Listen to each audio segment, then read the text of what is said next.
at 7.5 minutes came the great Stelvio. But there was no doubt who the real champion was that day. Stelvio. Well, the race has moved on now as we're approaching the climb here. We are on lap number 8. And for over 125 kilometres, those two riders have been out in front, but it's been steady tempo riding, largely by the Italians, to regain control of this World Championship. The Spanish, sitting in the second and third place here, are watching every move, but they're backing on along, I think, today.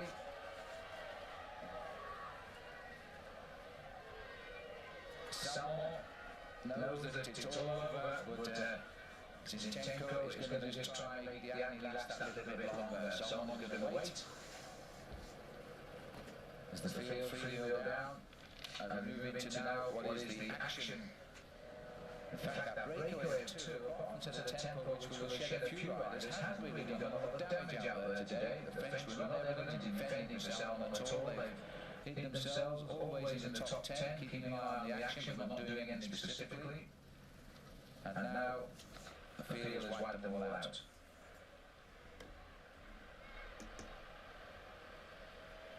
And that looks like the arm of motor rider Axel Merckx has gone up here. He's calling for Dan. See if he'll hop along and speak to his son, because the great Eddie Merckx, who is still as big an enthusiast as he ever was in cycling, is the director of 14 or manager of the selection team for Belgium, although he's set to pack it all in at the end of this year. There he comes. What's up, son?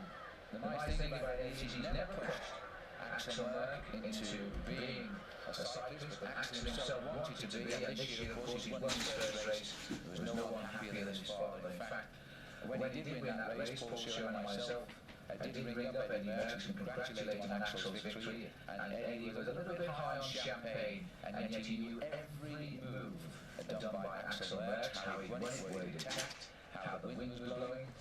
His enthusiasm is unbelievable. Now, see, back on the front here now, we've got to... Are you going to get on the bike? Everything they need. Lap number 8. Rominger takes them through a long route. The little man that made himself quite famous in this year's Tour de France in second place. Okay, it'll be a bit warm. I think it's Marco Fincato, Italy, through and Giro, the Italian winner, Pavel Tonkov, right up there too. He's riding, of course, his national race.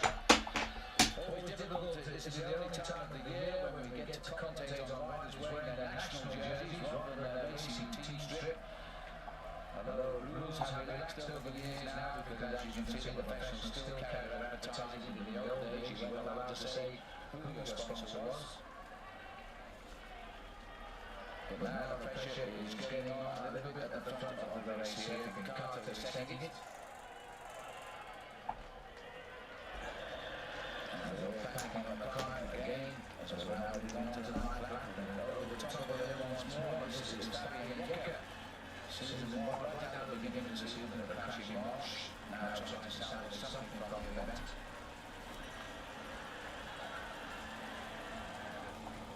Overall, of course, it's 15 laps. But any time now, you can expect somebody to drive away from the field. We've been a very fast pace. Very few laps to get it inside. 37 kilometres an hour. There's the average so far, 38.410. It's a very quick speed. And a lot of riders sensing that the pressure is on the air and the race is out on the front. Once you get back Shanley, also on the front. And an excellent Olympic game. Third place, the Olympic champion by the Pascal Sharp. Hamstrung, and this is flat back races here in his hometown on the coast of Switzerland. But I think mentally, he's done more for the season. He's got to go level in the Olympic Games and to prepare for the world title, which is what I'm doing.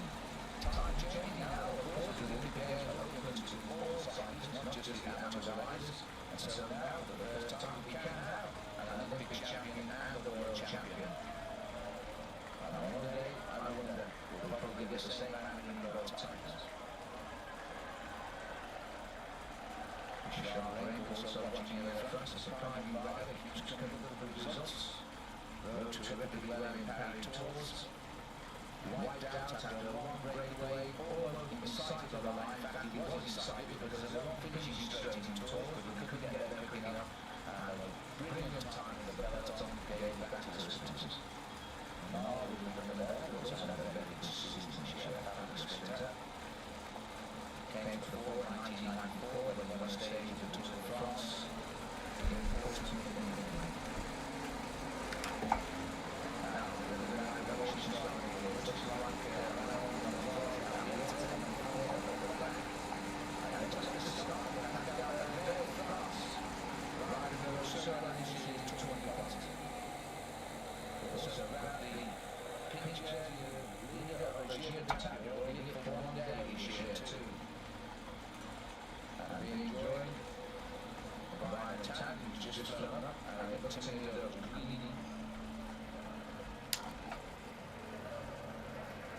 Two riders trying to bridge the gap. 4 riders we've got down there. We're waiting for the confirmation of that 4th man. In fact, it looks like it might be the whole peloton's come back. Altogether, I think it's Masciani, in fact, to the 4th man in our picture. But anyway, it's all back together again. Just going through there with Guidi, the Italian. And there's Hervé back in the bunch, looking over his shoulder to see there's any chance of the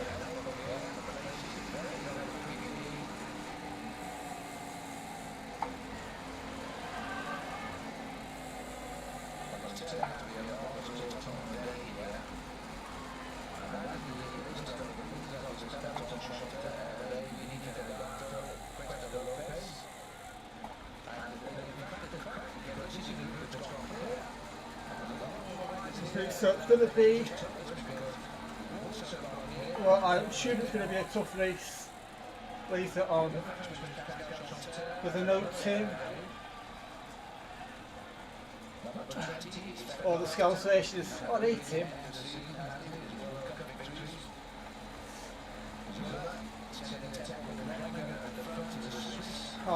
He's done about 10,000 kilometres so far this year already.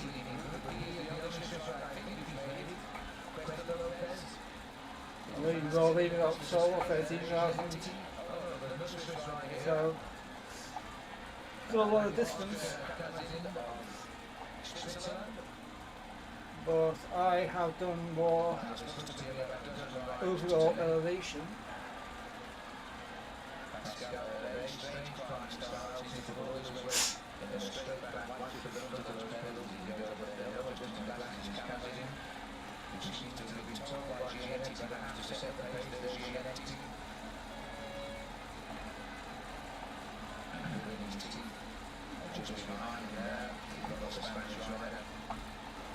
Really what surprises me these days, because I remember we used to do lots of racing in the past. You know, we would always be like quite far behind.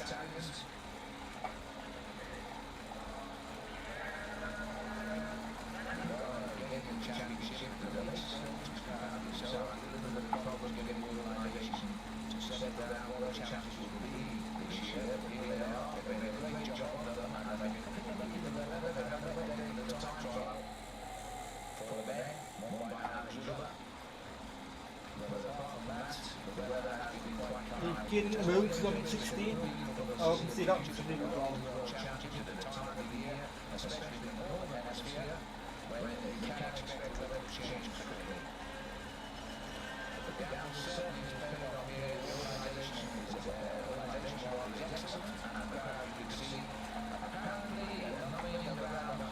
Okay, so I'm not sure what everyone's idea is tonight. Now, normally I will go on the attack. Yeah, but I've got a feeling I was going to be keeping it kind of relaxed.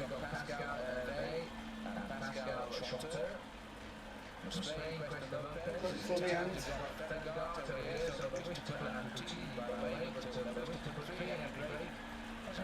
So I've got to keep an eye out now for any breakaways.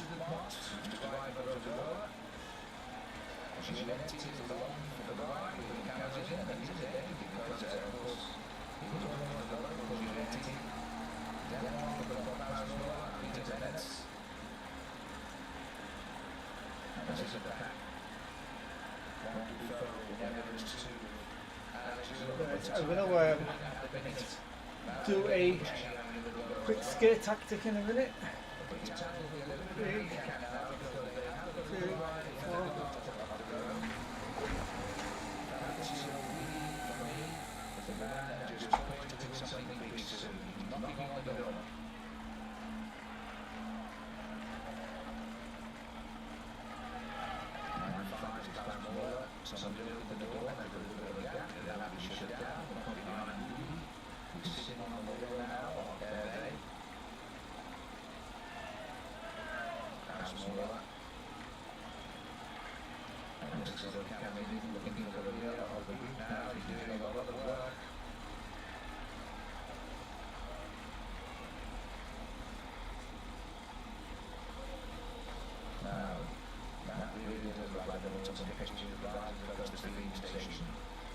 Very difficult for professional cyclists. This is Stelvio development of the calendar because the season is starting now really in January, racing all over the southern hemisphere. By February you've got traditional races in the south of France. And then you have all the classic races followed by 2 big tours. And Italy no longer a race that can be called a preparation race for the Tour de France. It's a race within its own right. People are saying it's no longer possible to be both. I'm sure someone will be all wrong sooner or later. Johan Zeo. It's his birthday today, by the way, October 13th for Johan. His 31st birthday. And he's made this visit as well. You're not very right to do so.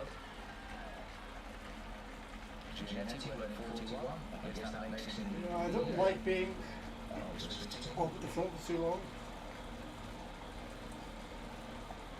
And it would have been nice, as I said, to have seen him American boy Jimmy Higgins break away. Simply because he had such a great end of the turn. And the mark was to well to the stand, where he finished it, or where he won the lead, which was 9 days, is keeping the bounty, and then it was 9th overall. So you should have a lot of confidence now, leading the number one, he wants to turn third, he is at the start this morning, he's keeping the Jones, and he was accepting the offer from Suzuki team companies.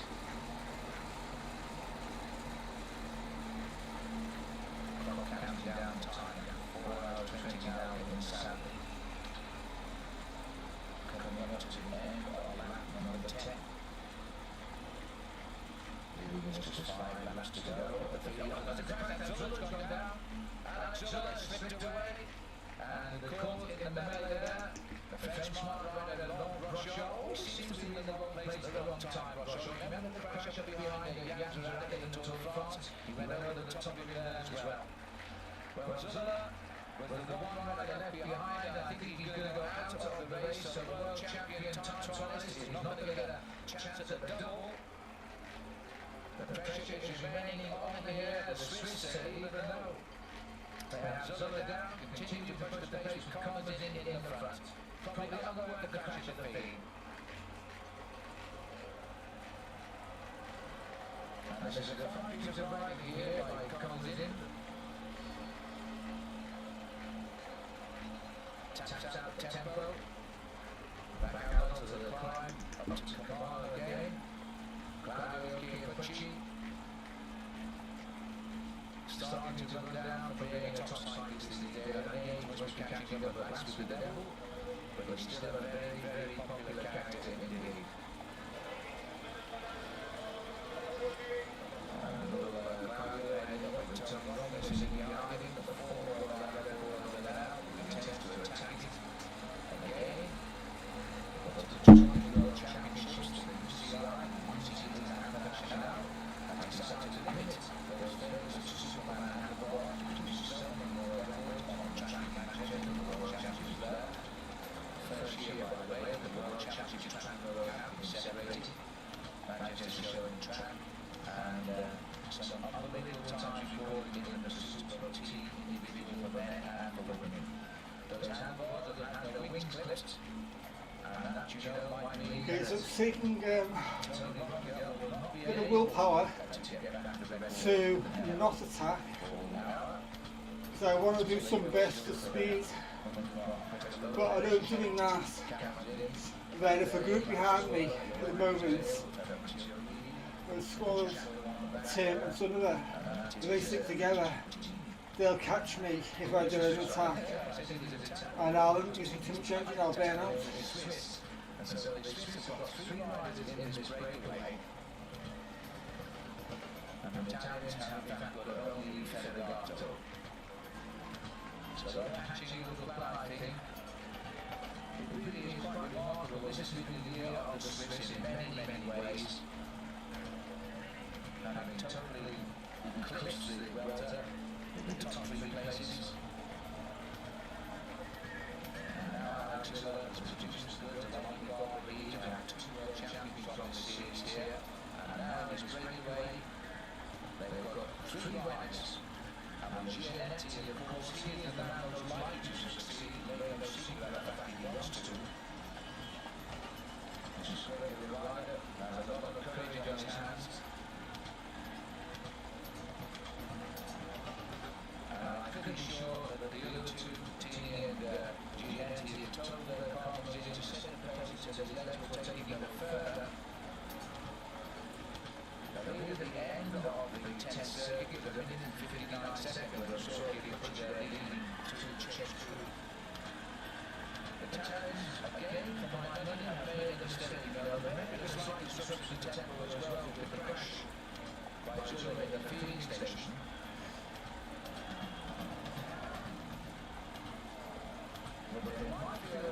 In the pockets of the small chain ring. We came to notice him this year, 1996, when he won the World Cup Elite Classic, and then he went over and picked up the Grand Prix of Swiss, and he became a real challenger in the World Cup race now to Johan Museeuw, with 2 World Cup counting events still to come. The Japan World Cup will go to 11 races there, and then the races in the Giro de Lombardia. Lombardia beside him. There's a strength in the French, she might not be quite what she should be up in that breakaway with Chantin and Hervé.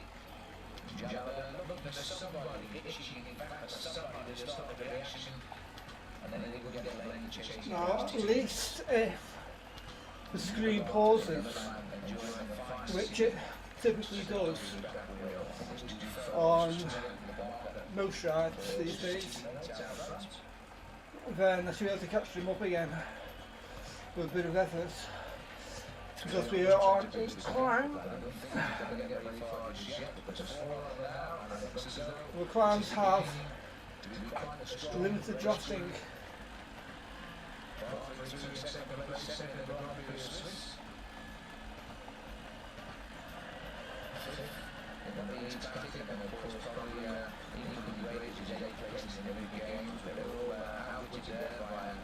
Very strong road axle, it's about latched onto the back of the 4 and 3. But next, handicapped by the fact that the best man, Johan Museeuw, is in the breakaway. And you know, so talking about Museeuw, we have not seen Museeuw anywhere at all in that breakaway. He's either taking the pace a little bit hard, or he's working the odds out against him. He's the only going rider in that front group.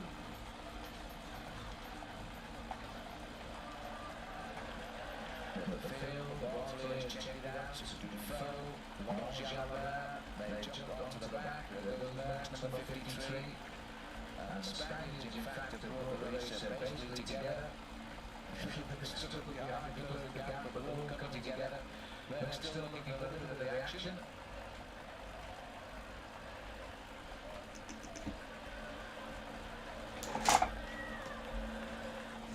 Okay, back into the pit ring.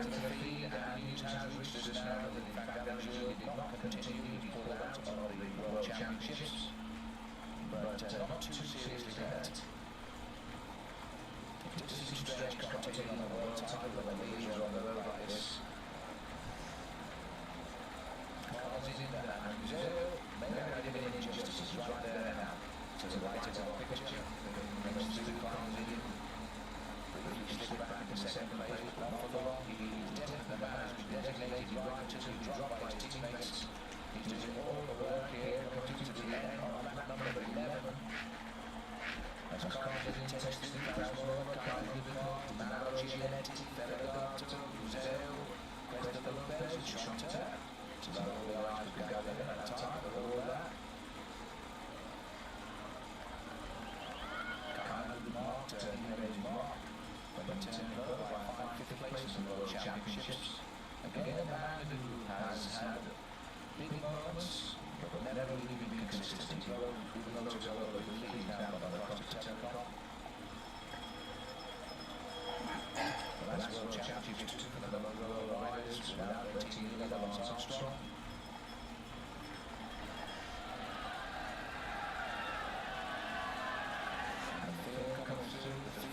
Okay, so going on the premise that this group is going to stick together for quite a while longer, if you look at the route profile, there is a green segment a few kilometres before the end.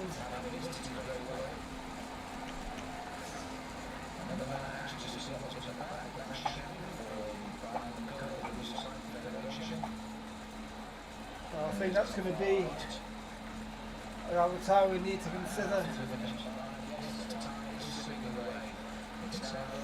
tweaking the effort.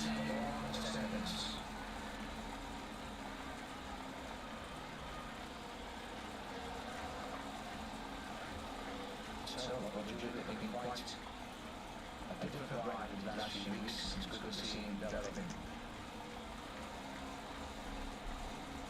All of the Motor riders seem to have found themselves contracts with all the top teams around the world, which gives you some idea of the respect that team has held.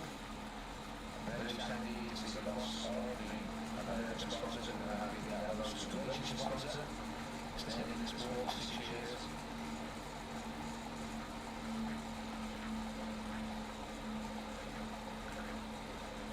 Well, that's because we have had them as well. Supporting their own champions and getting to competition. Well, if Mauro Gianetti or team managed to win the World Championship, something of a surprise with Gianetti, I suspect. He really should have been a long man on many rides today because of his ability. I think there are a bit of facts to the fact that he got the cards in because maybe they are for everybody to get across the road. Those who are trying. Is this like the law? She's had a huge deal of the crowd to try and move the gap with the field right after him. So they made a mistake and there's still time to find that out with that great goal, but letting him go, let's go. This is not the case, of course, they changed down riders, but they did a little touch of activity. Surely they are beginning to eat into the gap on that breakaway.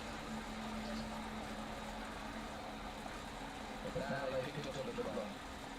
Quite clearly the French are feeling that they're 2 hours above the men for the job. We've seen Jamo, we haven't seen Richard Lorraine yet. But there's still time. Here's the breakaway. No prizes for letting you do all the work. Second place is Hundemar, third is Gianetti. Then comes Ferragato. Gianetti, by the way, already been out of the World Championships as well as the classic victories. He won the age, best on the age, and that's also always last year. He also took 4 places in the World Championship, as well as the 570 places overall in Tour of Spain. Over the top of the Castilla. There's a nice little bit of work there for the very prepared by the limit, thanks to the World Championship as well. And then Phillips struggling over the top as well.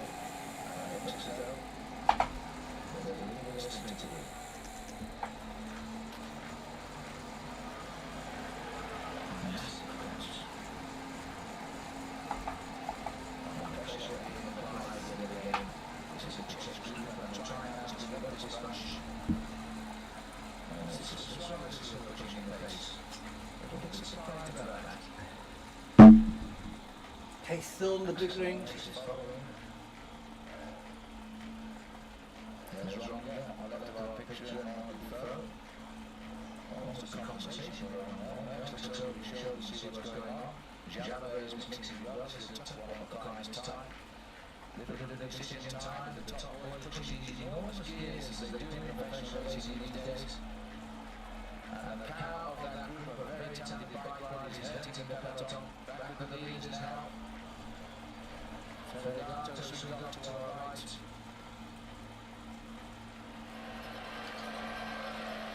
Over the top.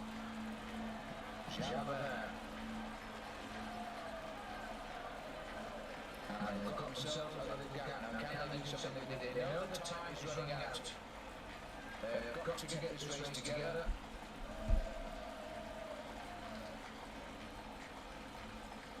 Let's try and desperately get something going here. Changing television camera, not my best ability here, but at the moment it looks like the camera having a little bit of a problem to get out of the range of the riders. The Italians are worried, that's for sure now. The French are a little bit frustrated. And in fact, it's a lot of speech of blocking being done by Axel Merckx because he's just going the boot and trying to stop everybody else getting all that anti-tackles on the front. Pointing at Merckx is no good. It's no good to tell them about the guy behind that because they're Swiss. And so, they're very frustrated, the Italians. They made a big mistake. They often do in World Championships. Despite the fact that there's a big bonus for the riders if they can get the World Champion back home to Italy.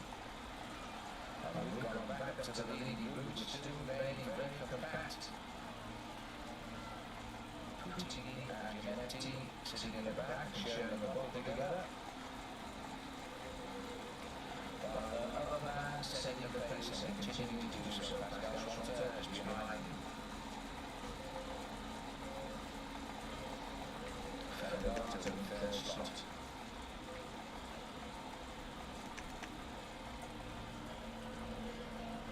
And everybody in this break very clearly aware of what the instruction has to be to Oscar.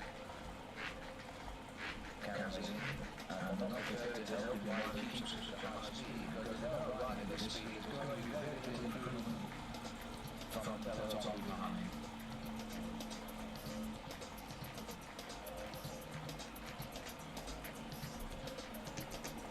From Marks, talking to the team down below.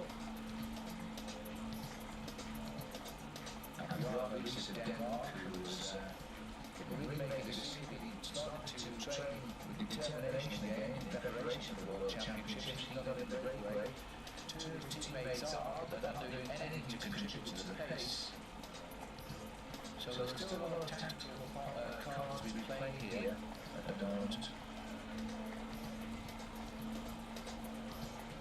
Since it's a great Tour de France victory, Bjorn Riis has become a major star in Denmark, where they went home to 6 celebrations before transferring to the Olympic Games where they go.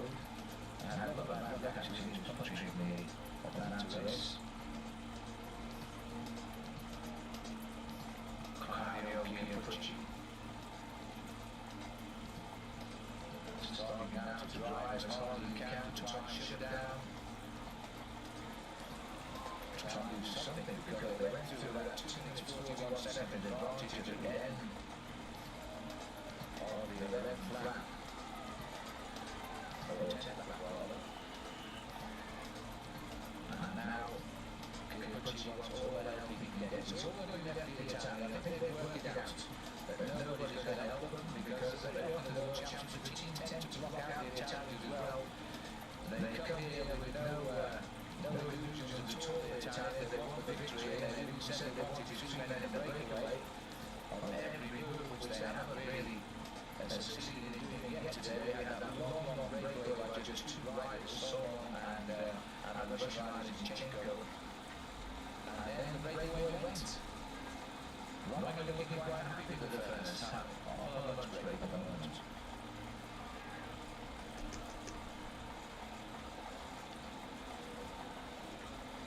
And the Spanish riders, we haven't seen hardly anything out of the Navarro on the competition.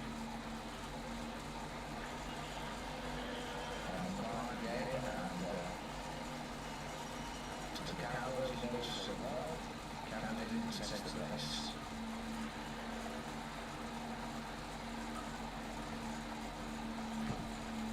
There's been a nice shot on the other game. Challenge beginning to show signs of distress here. They're trying now to chase down that rhythm. I'm not too sure if the doctor will be thinking all of this because the man's proved himself this year. That he is very much a potential winner of the Bundesliga himself. That's sending instruction back to say I need some help. The winner is right now. Still comes in.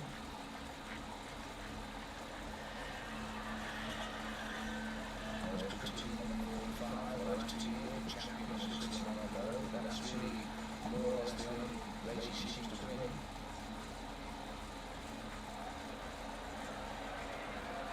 It's a time of the fact that Giannetti never managed to win over even close. He was still, I think, good on 2 occasions, Giannetti. Okay, so it's still going to be a bit too much for me to do a proper reset at the moment.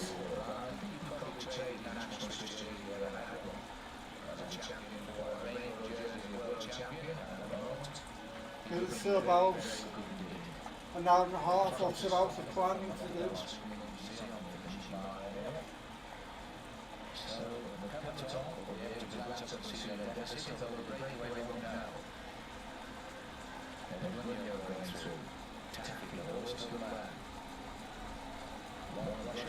Number 29, not giving any worse, is really visiting to go to the feeding station. Shanley also up in the front of the peloton. Now,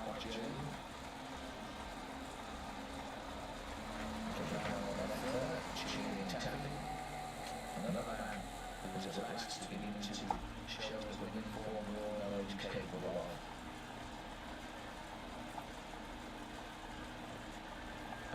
Manchester City to the back of the route and goes over the top. And this is sticking that over the middle.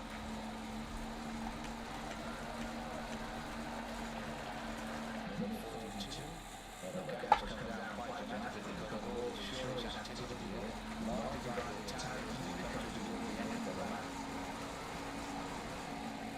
The words just the stuff of the route that there's changes in pace and all the years at the back because the gas is closing.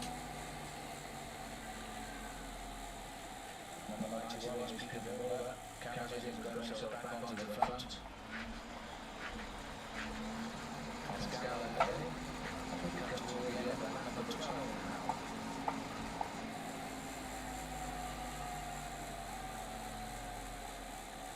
Still the same 12 men. Lap number 9 is the D-Day lap for many of them.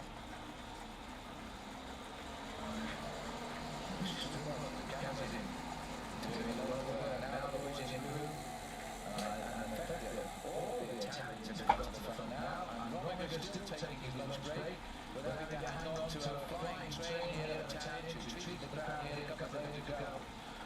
Yesterday, they won the Under-23 Championship. 4 Italian riders taking 4 places in a magnificent team time trial in the Under-23 race, which was over 10 laps of this gap, down to a minute and 28 seconds now. All that water?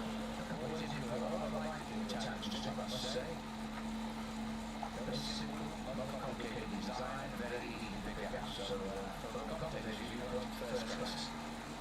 Like police, Ferragon, the old town, you've never seen Ferragon anywhere in this straightaway, but they have had a lot of chats with the world counties you've been doing.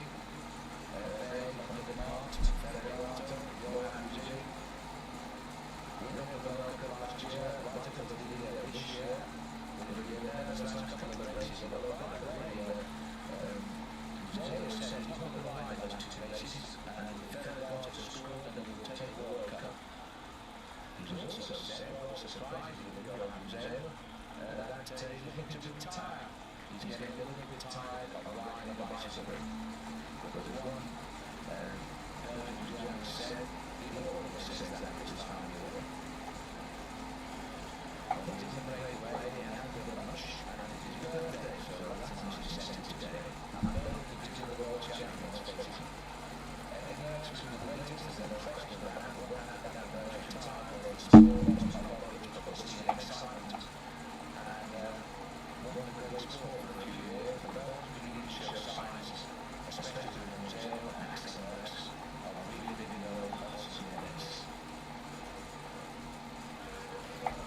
complete it in about 7%.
Okay, so there's a lot less effort in this race tonight than there was in the big race last night, which was mostly downhill until the very end last night. That's a full-on zone 6 effort.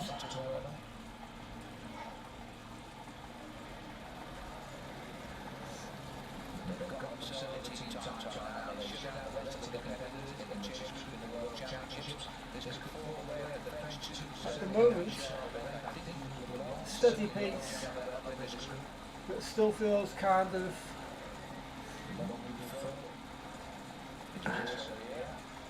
like more endurance, a little bit more in the recovery ride.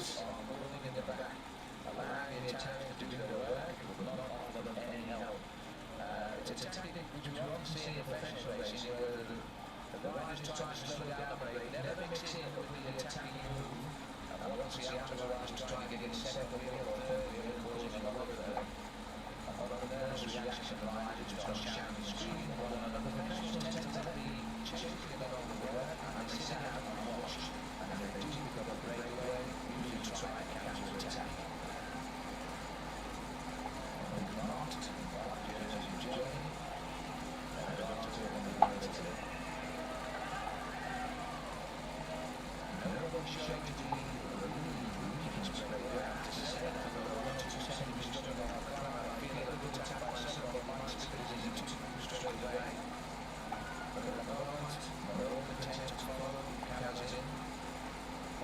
Right now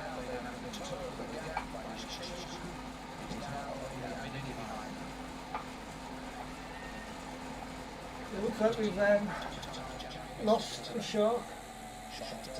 So I'm going to drop back a little bit.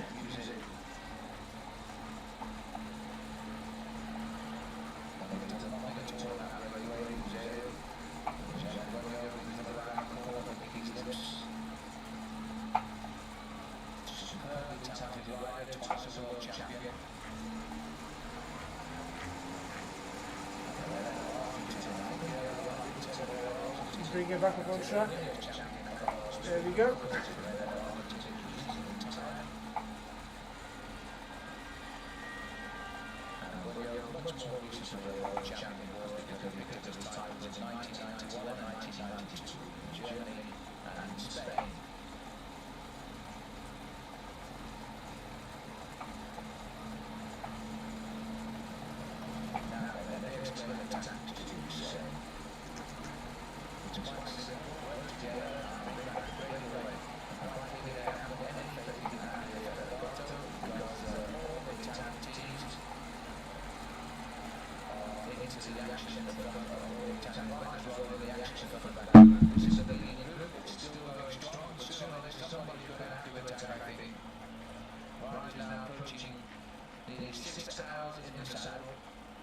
It's time to start the next phase of the World Championship. And it could well be that it is now about to commence here. But the supervisors are doing all of the attempting to try and reorganise this league in a great way. And with the marked, with the on the right, is going to continue. Being changed by Johan Museus as a kind of unmarked attacks. And the big legs pushing ahead in gear, but the man who's quite clearly paying attention right throughout this breakaway, despite the fact that he hasn't been working, is Johan Museus. He's caught the wheel of the London mark. He's looked over to see if anybody else is going to join them. There's a counter-attack coming. I think it's Benny.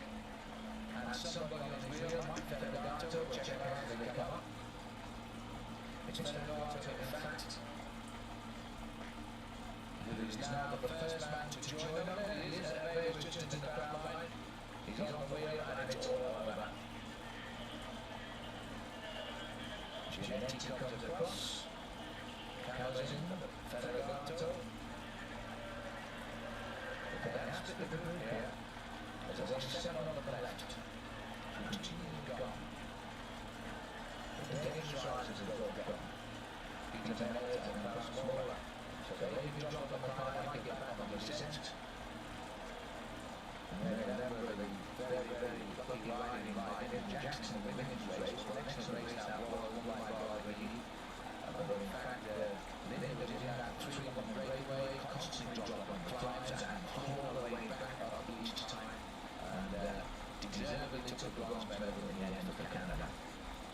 Just a word for a very determined lady.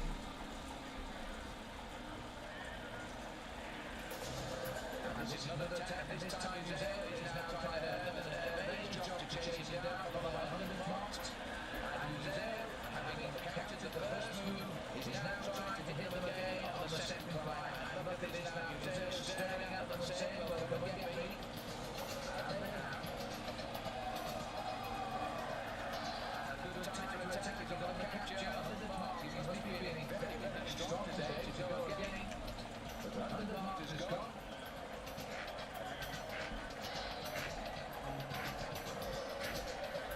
These riders are eliminated on the race, not far, and it's 5 who have gone. And this counter-attack is going to prevent them getting back on. Under the mark, keeps going, it's pretty cool. Pascal catches up with him, stays with him, and they show the sheer. We're back to the snoring. Just to relax a little bit. Now Ginetti is having a dig on the road now. He's going to see if all these attacks are weaker than anybody. Ginetti quickly shut up under the mark. Federato tried desperately to latch on over the top of the Crespina.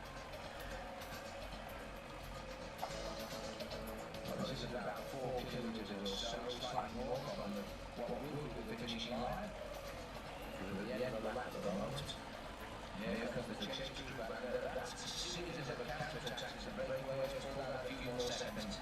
65 I'm not sure. They've just done the front round this year. Sitting in the back, long shot.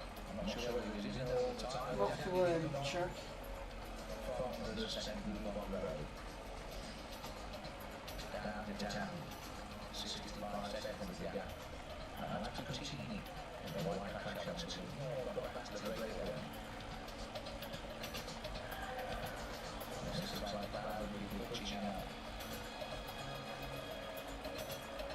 We're taking out to be a private race here because we do see breakaways going to be a world championship, but we are just the right of the victory.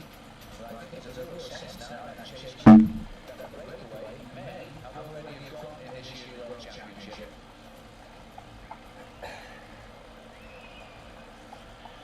It was turning out to be quite a tough chase back. Oh, I'm just looking at the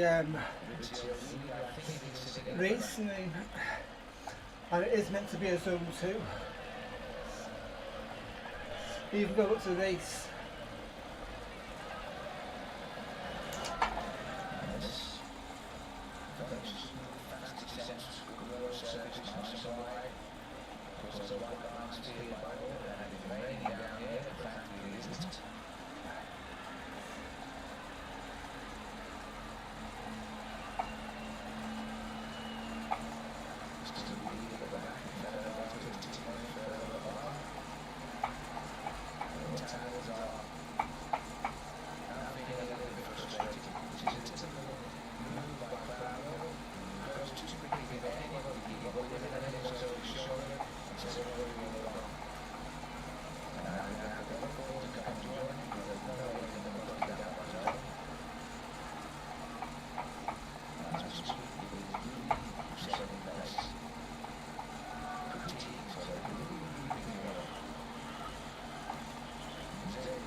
Missing out 2 Danish riders and very heroic cameras in that they've got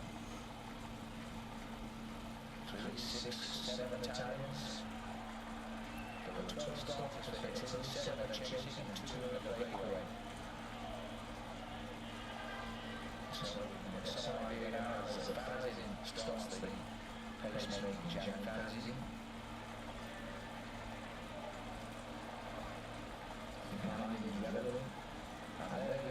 Just picked up one of the Danish riders from the breakaway, so we can take encouragement from that. And they're starting to widen out the riders who dropped from the leading group. Still around about 1 minute difference back into the field again. As we now head on toward the end of lap number 13. Also is Inigo Lopez from Spain, that's his in for a while. Which will mean now we have 7 riders in the World Championship. They come towards the end of the 13th lap. That means they go to 280 kilometres. 136 miles under the race, or the wheel in the race today. And they're going to kilometres, 41 kilometres an hour on this lap. So they go through Lebanon, Coutinho,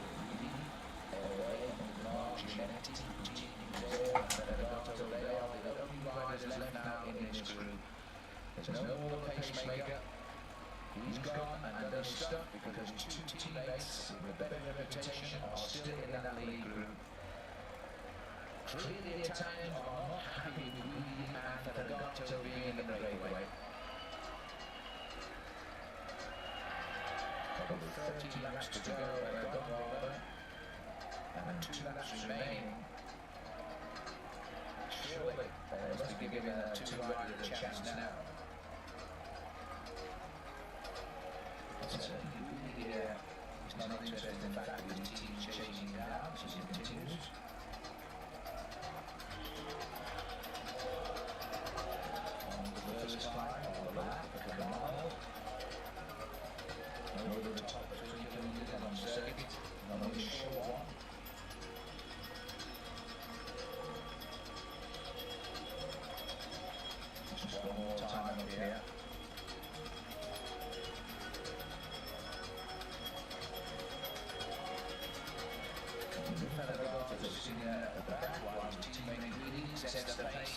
nice and high past Stelvio, he's very impressive here. But he really is not a man to win to his quality of breakaway. He's not a sprinter for sure, and he's not really able to crack them on and stay away until the finish. And that might be what the French are thinking as well.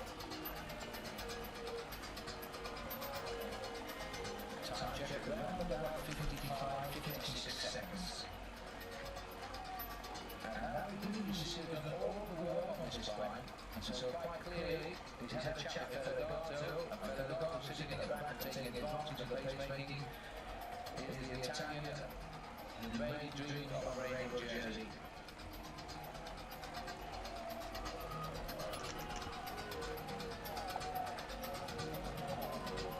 This is really just kept the pace up with the hair. Pascal on the wheel, kind of marks was very strong. He counted an important number of moves on the previous lap, but very, very strong indeed. He's having a good day, that's for sure.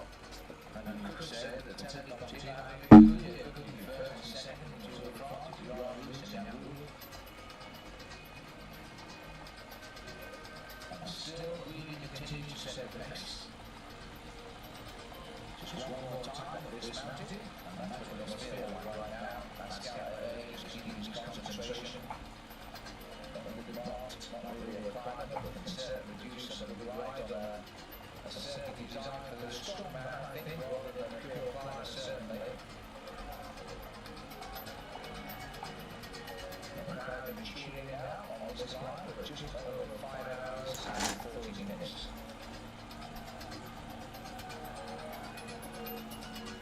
Switching back. Still winning. Still setting the pace. Strategy is Italian. Doing better to keep the break away to the lead. And another Italian doing better to bring them back into the pack. And there's the switch. We go back to Guidi. And I think Guidi has finally decided he's going to have to slow down. And Pascal is itching to get up on his shoulder, but not too early to get into the lead. I think he's going to find himself in the line off by his shoulder. Is beginning to slow.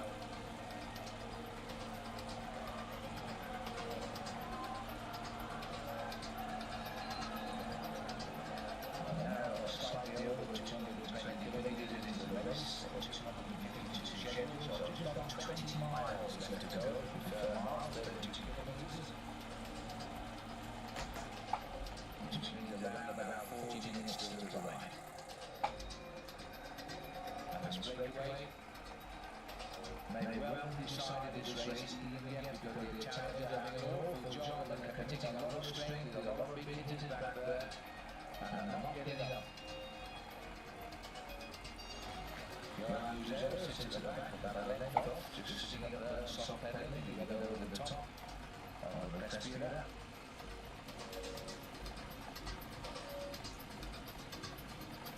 There's the hairpin then. 5 on the right. Not quite as difficult on the left. The gap, you can see the relationship now. It's hard to believe that was in fact a 58-second gap. So maybe it won't come down with it. Because there's a attack here gone on the break, and this is Johan Museeuw's gone. Now Museeuw's making his move on the front of the lap. There's a long way to go for the man we usually consider as a strong sprinter at the end of a tough race. But Museeuw has sat at the back for the whole of this breakaway, and now he's giving it some real stick here. He must have sensed that main field of the chase group roller is closing in rapidly. It's time to have a new selection. And so the World Cup holder and the World Cup leader, Johan Museeuw of Belgium, has launched an attack now. Has he split the field or will they get it across? Here comes the captain, Valjean, sits in the back, tied to mark number 76, Pascal Hervé. And I think a little bit of cracking there by the rider, Fabrizio Guidi. Big chain, a little sprocket, and this is a power climb by Johan Museeuw. But he's looked over his shoulder and he's seen he has shaken out a couple of riders, but the others look as though they're going to reach him. And the first one's going to be Mauro Gianetti, who's now going in very deep. 100 marks got his wheel. And Ferragato is the rider who's tapped on the back. So all of the work done on the fly by Guidi, caught Ferragato, and he's still on the back and they're coming across. But Guidi looks as though he's gone. Museeuw now waiting fascinating to see just how many have answered the call. In fact, it looks as though only one, because this is Giannetti who's been allowed to get clear over the top of the climb. Giannetti powerhouses across. Giannetti comes across. Johan Museu takes his wheel with ease. Now, normally Johan would look over and check to see if anybody else is coming, but I think there's a little bit of a shock to it that he's gone through it. He's going to work in Mauro Giannetti. Well, that's in fact a rookie change of camera there, because this is Andrea Ferragato, not Mauro Giannetti. And the two Italians in a little bit all at sea now. Well, this has not been a race for the Italians, has it? The two Italians in the breakaway tried to make the move. They've been shaken out by, first of all, Johan Museo, and almost overshooting there, Mauro Giannetti. 32 years of age, he's got all the experience you can imagine, 10 seasons as a pro. In fact, he's racing his 11th year this year as a professional. Mauro Giannetti, not one of the big winners in the world. He's probably won around about 10 races in those 10 years, in the 10 full seasons he's ridden. But he certainly has produced some good rides. So Mauro Giannetti, 4th in Fresh Boulogne, 3rd in the age best on the age. He won the age best on the age last year. And now riding himself back into the form, which he hopes will carry him through to the end of term Japan World Cup, where he said he is riding that.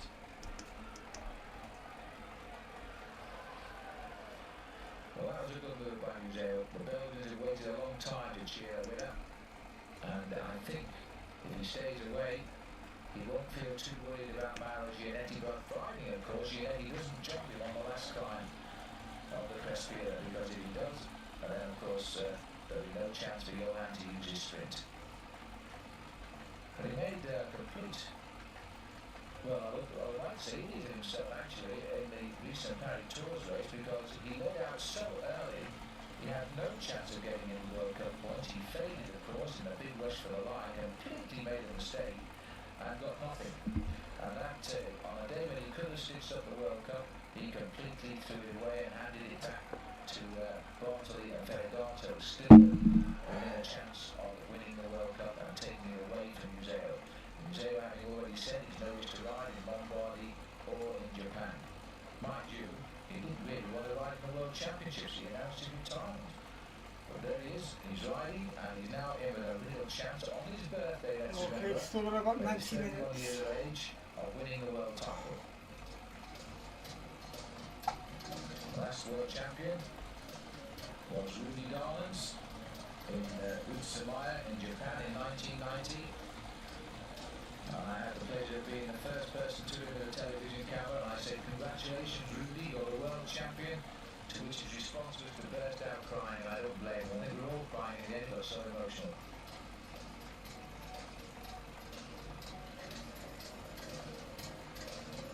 So Johan Museo seems to have refound his enthusiasm for the sport. Only a few days ago he lost. And I take my hats off to the Swiss this week. They have risen to the occasion. They've been in the action and given the Swiss fans somebody shout out at every event in the World Championship Series, and now we've got the big one, the blue ribbon of the World Cycling, the World Road Race Championship. Again, they've got a Swiss rider in at the kill. I think they'll be feeling a little unsure. He can take the big ring. The rainbow jersey. They will hope he can jump away on the last climb if they stay clear. This is what's left of the breakaway. And Brutini there sitting at the back having a drink and enjoying watching the three other riders in the chase. They're far from safe, by the way. The bench is still, this is the return of the two Italians. Ferragato, who's doing the pacemaking at the moment. This isn't it. This is actually Andre Tappy who's coming up here. These are men from the back who are joining the front. This is a complete change around here, because they are reaching what was left of the breakaway. And this is quite amazing in the end, because this is a total switch around here. So there are changes at the back, and very shortly that breakaway I think is going to be wiped out by the chase group, because the Italians are reaching the quarry. They will know then that the other Italians, Ferragato, have been washed away from the lead, and they will also have been told, no doubt, by Ferragato or Guidi that these two have gone clear.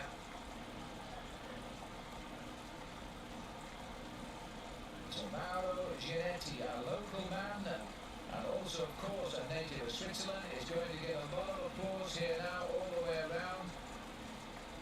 While Johan Museo, the winner of Paris-Roubaix this year, a controversial end indeed, yes, because there were 3 riders on the same team who can't call it a sprint finish because they decided to order across the line, and it went like this. It went a win for Johan Museo, Gianluca Bortolami, who later crashed in the summer and broke his elbow in the Giro d'Italia, and in 3rd place, Andrea Tappi, who has since come good and got his first big classic win. That was the Austrian Paris-Roubaix way back in April. And many Americans who...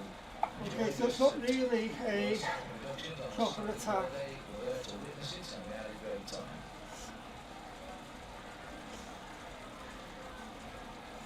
This is just giving me a chance to get a little bit ahead, just in case of an emergency system crash.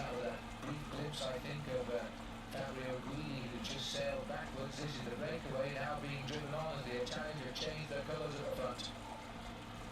Andrea Tappi is up there now.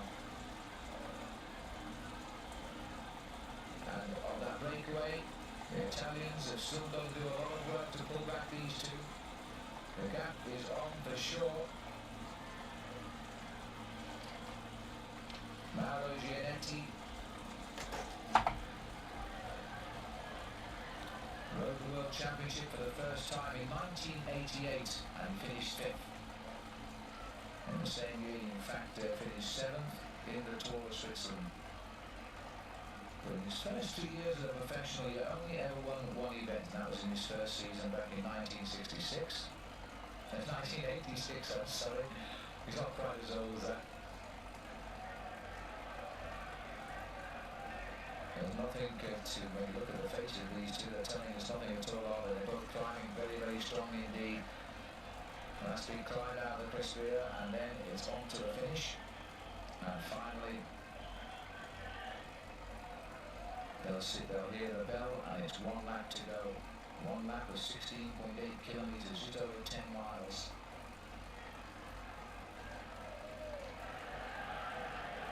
He goes to under mark. It looks like he's goodbye to Pascal Hervé. He's got nothing here.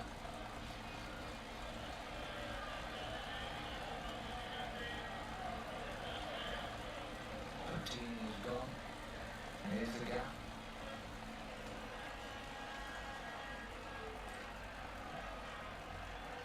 Kind of under marks. He finished 4th in the World Championship to Stuttgart. But now looks as though he's not going to be able to control affairs here. And Andrea Tappi, determined to reach those leaders, has come through, and he's still got a fresh pair of legs, it seems. On the inside ring, with a lot of fight here, and Andrea Tappi now starts to move clear in pursuit in 3rd place. What a great climax this is going to be to the World Championships. Andrea Tappi, the rider I first saw with Stelvio, I'd never heard of him, in the Tour of the Americas a few years ago.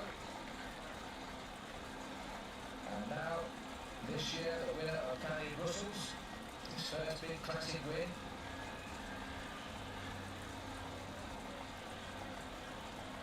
He started out as a pro back in 1989 when he won a stage in the Tour of Luxembourg.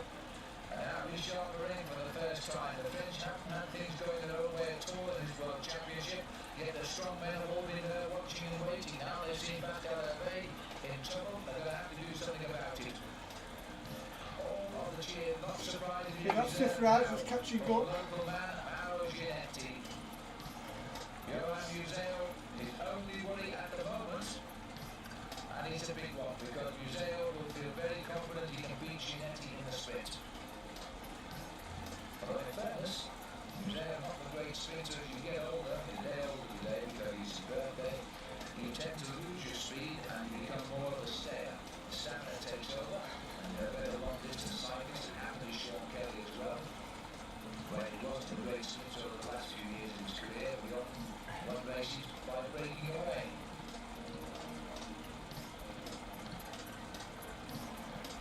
Over the top of the Crisperia again. Here's the style of Andrea Tappi.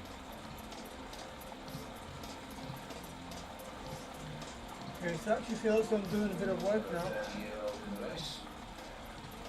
Now he was given the third place he didn't want in Paris-Roubaix. Now goes up another gap. He is flying over the top here. 22 seconds down, and Tappy could be the surprise world champion if he gets across. He's obviously strong. Kind of mark again, enjoying a world championship of quality. He goes over in fourth place. There is one more climb the best here yet. And in fact, the Frenchman here, is it Pascal Hervé? It looks like it might be. Hervé Boutini. But that breakaway has been blown across the hillsides here at Lugano and is now taking off. This is very large, who is slipping away. And he's lost almost a minute. Caleb Barkley in front of Laurent Jalbert.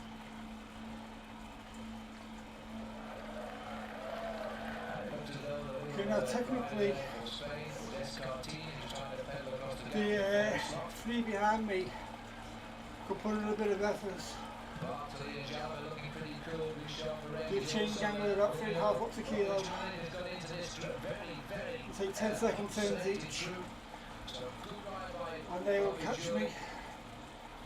The leader of the USA team in the event today, the other riders I'm not really to make waste sure too much energy. the kill, and he might well be yet because that group is closing down. But ultimately sent back down into Lugano. Museo sets the pace. A little bit less confidence on the descent. Mauro Gianetti, the Belgian rider. That's the situation. Tappy is coming. 100 mark has been passed by Tappy.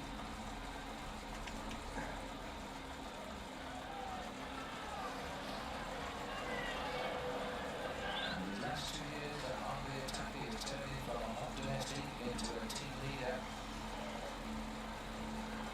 Here he is. Must be feeling now as a medal awaiting him next time around. And will he be gold? He can just get across this gap. He's giving it a lot of heavy speed down here. He's not riding the corners too well, I must say. And he must know his road's pretty good now. I mean, done it 14 times so far today.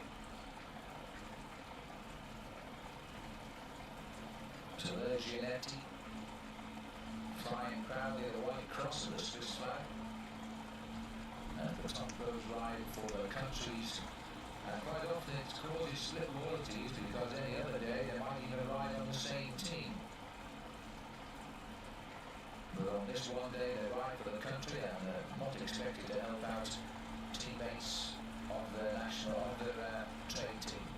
This is the finishing straight, but if they stay away, Museo will see a difficult straight to judge. It's not completely straight, there's not a kink in it, but it's a kilometre to go.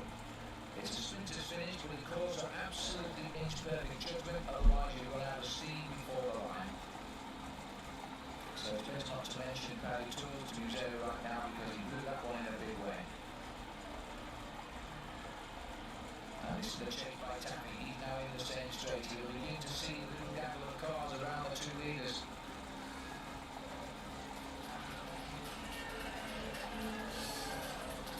And Tappy. On the stage of the Tour of Britain back in 1990. In the summer of the same year, he won 2 stages of the Tour of America, or Americas, down in Florida. Now, the move from France is it because they've got themselves organised with Rennes and Jalabert. Well, I'm not too sure about that, but there is the winner of the Tour de France in the selection now too. Bjorn Maurice has got up here. Well, they're leaving it late, but it could be a grandstand finish. Approaching the finishing line, the bell this time. At this moment, just about 17 kilometres left to ride. As they cross the line, just on 6 hours of riding, we're going to get a time check now across the board. Huge cheer for Mauro Gianetti. Johan Museo is back, probably teeming with excitement now. The chase down going from the Italian and the Tappy. And a reorganisation of the chase group here. They've slowed it right down. They're going to throw this away if they continue like this. SKT dancing away. Off the wheel of Jalabert, who looks a little bit frustrated.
this climb. I wonder, I don't think Giannetti will go on this one, but he's got to go on the next one. On the Crespia, if he wants to beat Museo, otherwise he'll go back advantage Museo. Museo knows that he's not going to offer any help at all here to Giannetti, because he knows if he gets in front of him, Giannetti will probably jump in behind. So this has been a fine ride by Museo, whichever way it goes, you know, because here he's ridden a crafty ride in the breakaway, no energy at all, he found himself in the move. A lot of young cyclists could take a lesson from Johan Museo today.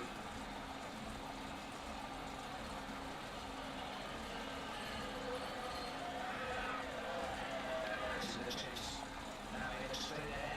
He might even see them now, you know. On around about 20 seconds, 24 is confirmed, so in fact he's being pegged here by a fine piece of riding by Mauro Giannetti, who's climbing very, very well today. This is still another attack here coming from the rain. Maxwell Merckx has got his wheel. And Merckx has done a great job for Museo. He blocked whenever he could every attack by showing me the strength that might well put him into a medal slot.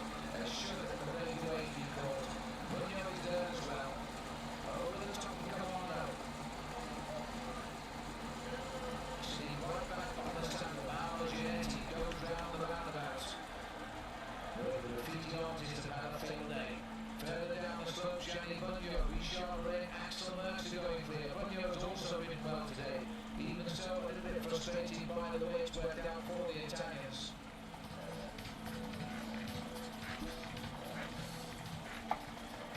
Giannetti never even asks for the help of Johan Museo. He knows the situation, he knows Museo will not help him. Giannetti will be seen as the climber, Museo as the sprinter. Into his inside ring now, Museo. The need for the big ring not quite so necessary, because it was needed for the attack that broke up the breakaway. But now it's a matter of conserving just enough strength to take the world title if Tappy doesn't zoom up at any moment. I think he's down to 3 now. I don't think anybody else will reach them. Tappy, even his chances are beginning to look a little bit thin because he's not coming quick enough. And here, the Italian is ready with his flag for Andrea Tappy. But I think the gap is opening up. And it's all because of the climbing of Mauro Giannetti.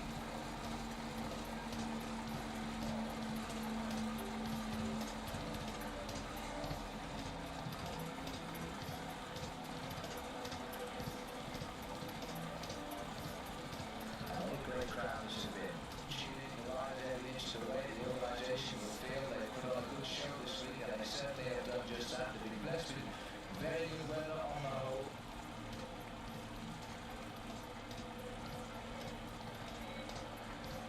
Riders I know, particularly Johan Museo, doesn't like the season going quite so long, taking the World Championships into the month of October and the second week of October, and that they feel it's making the season just a little bit too long. I think what we're going to see in the future is riders planning their whole racing year with holiday breaks in between.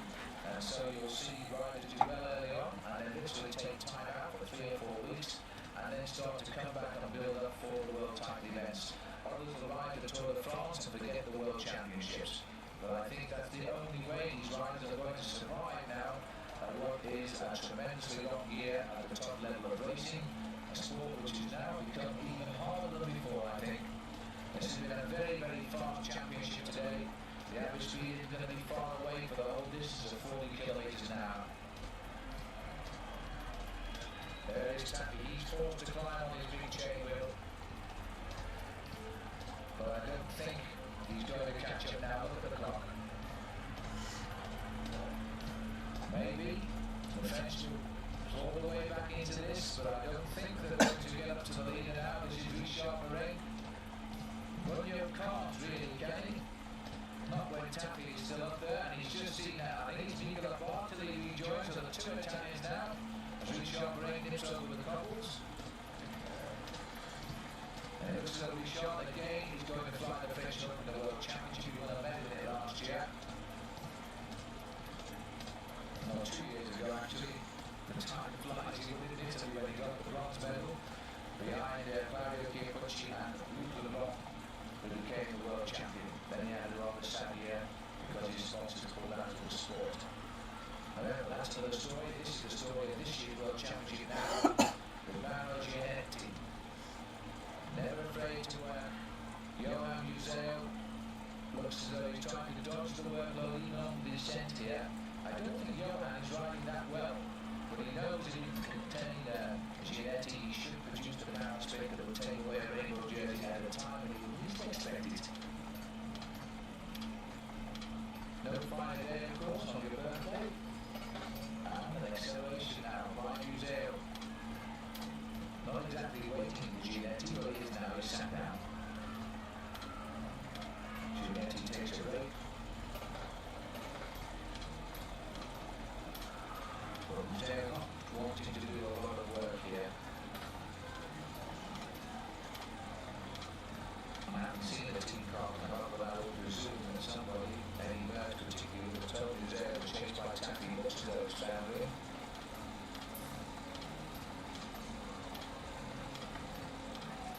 Heading down. It's going to be a very nervous finish now, especially for Mauro Gianetti, who hasn't been able to do anything at all about Johan Museo.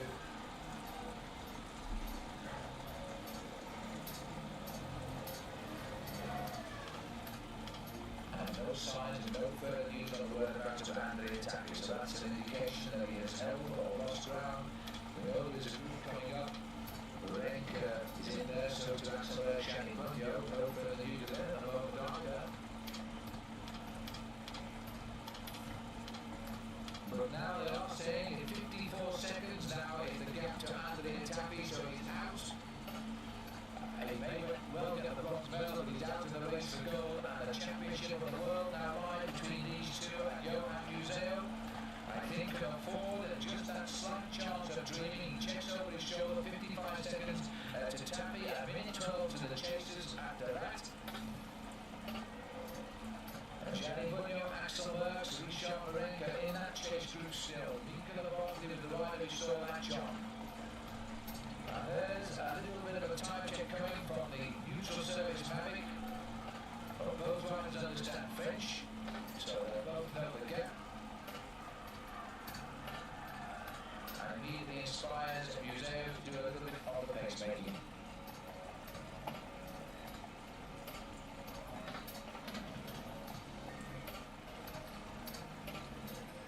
So Museo was the man who had a dig on the climb of the Carno. Gianetti was the man that inspired enough to bring him back on his own in the end. It seemed at first that got to the group, and it wasn't. Gianetti was the only one to reach him. This is a chase to Bartley, to Merckx. Bunyo does not appear to be here. The couple of cars ahead, though, I think these riders are catching Andrea Tapia. There's a combination on this group, but I think Tapia is just up the road. He is. So Andrea Tapia is being caught. Can he hang on for that bronze medal? We've got back to the leaders now. I'm thinking his lips in anticipation. Johan Museo of Belgium. The two most recent world champions of Belgium, Gordon Gurkillo and Rudy Johannes. Gurkillo winning at Barcelona in 1984.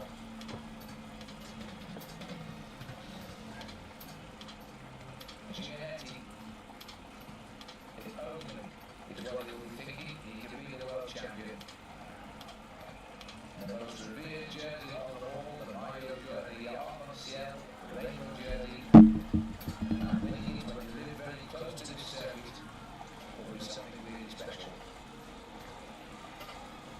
But I think, although my heart may be with Gianetti, I think he's going to be a near impossibility. Little tap there on Richard Marenka from Nicola Bartley, because Bartley must not be seen, of course, to be catching up with his teammate Andrea Tapia. Okay, so the plan, if I get to a kilometre, 1,000 metres, leave and everybody, I will take a 30-second pause.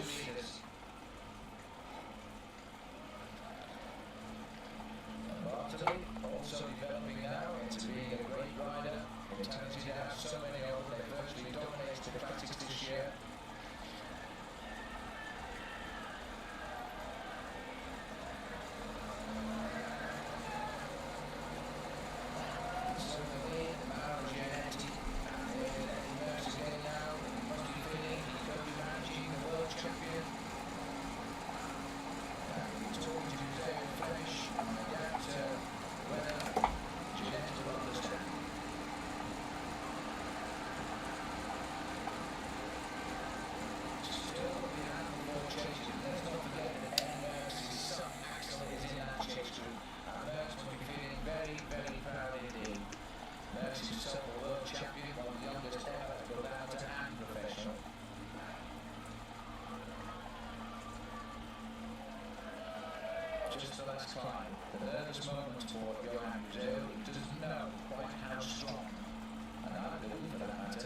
It's the bridge. Nobody expects Axel to be as great as his dad. That would be impossible to imagine. I don't think anybody in the world would be as great as his dad was ever again.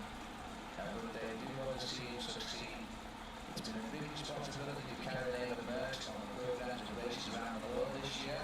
He's had a win, and he's starting to show the quality of a real bike rider. But right now he's playing the edge role of defending for Johan Museo, who is now going to keep control of Mauro Gianetti on this climb.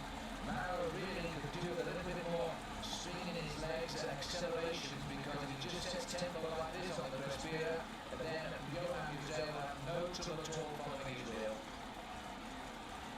He's got to lift the pace and try and crack Museo.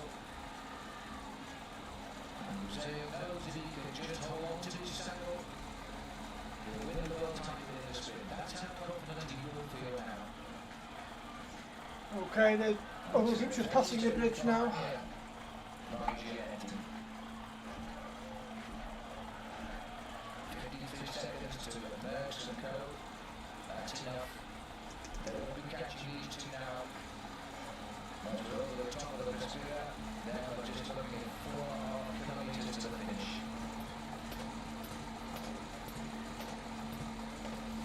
Gianetti took a little look at Johan Museo. I don't think his face will give him much away, but he sat back in the saddle. I think at that point he made well designed his race to be going down to the sprint. He hasn't, he's certainly conveying that impression to Johan Museo at the moment.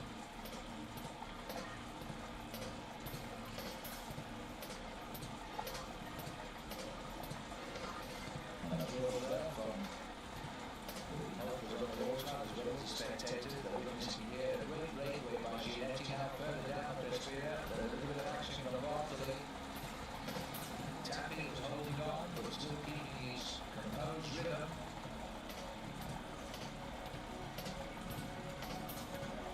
No effort from Johan Museo. He's going to now when he wants him, and he's going to keep him there. He knows he's got the buffer at the best part of the minute.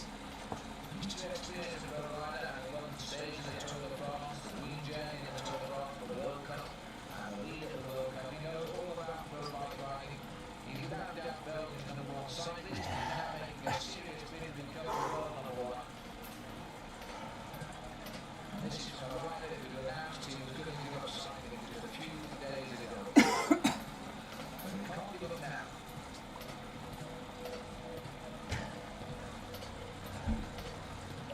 Up toward the summit of the Respira, the longest and toughest climb of the circuit. A massive crowd waiting to see who will be first up.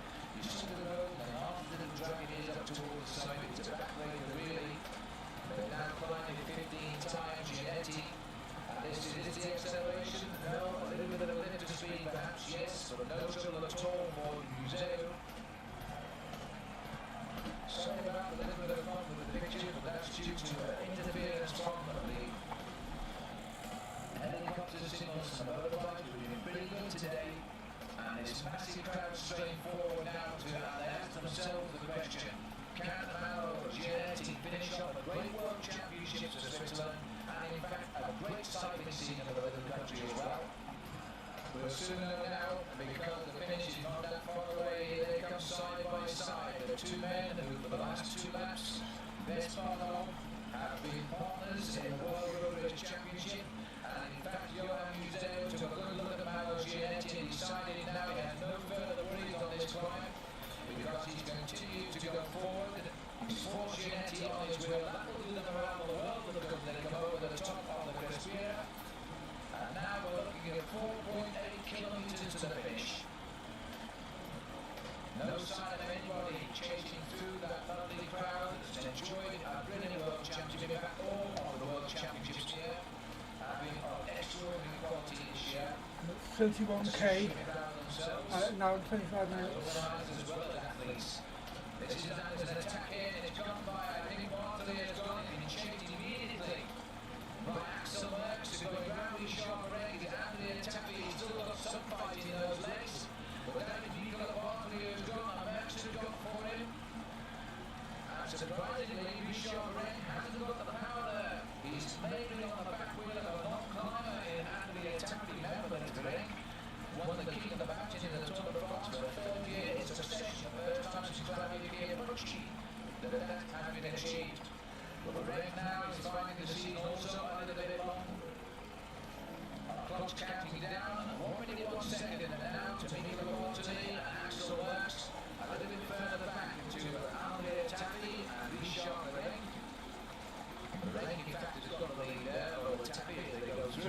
know now that if I take a break now,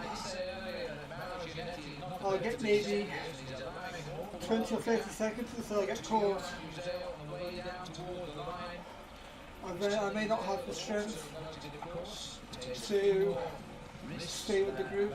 If they do a push after you get caught, I may not be able to stick with them. Nerves going down. There's the gaps. A minute 1 to 2 chases, a minute 10 to Ring and Tappy. So my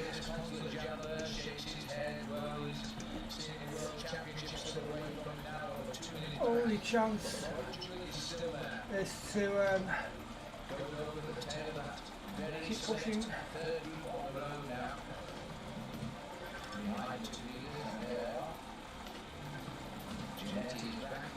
Ginetti now is going to gamble on being number 2 rider until they spot that finish and then will open the sprint, I suspect. They might have given an idea that they've got such a lead now. There's a chance they could afford to slow right down and maneuver each other into the position they want, but you mustn't do that for too long because the chase group will wipe you out.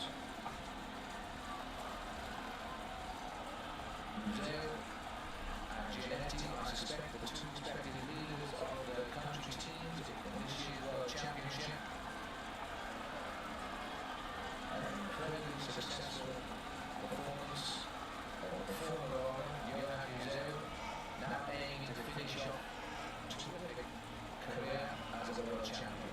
Finish off probably one word, if he does win it, he must go on in carpet time. But the bones wouldn't allow him to. He's just making sure that the line behind are sneaking up. He's got to sit on the shoulder of Ginetti. No, he's not. Ginetti wants his back wheel. You've got to offer it to him. You must think about the mischief finish of Paris Tours. Right now, you have all the confidence he requires over Ginetti. You won't expect him to lead him, but you know complacency often means the other man gets the better of you. Ginetti will be hoping for something of a miracle as he sits in the right position. Very often as you approach the finish, the top sprinters do move the other man into the lead. They use their experience, but it seems that Museeuw isn't worried about that. There's the kilometre. This time they really mean it. After the 15 laps of the World Championship, we have done 251 kilometres. There is just 1 left to go now.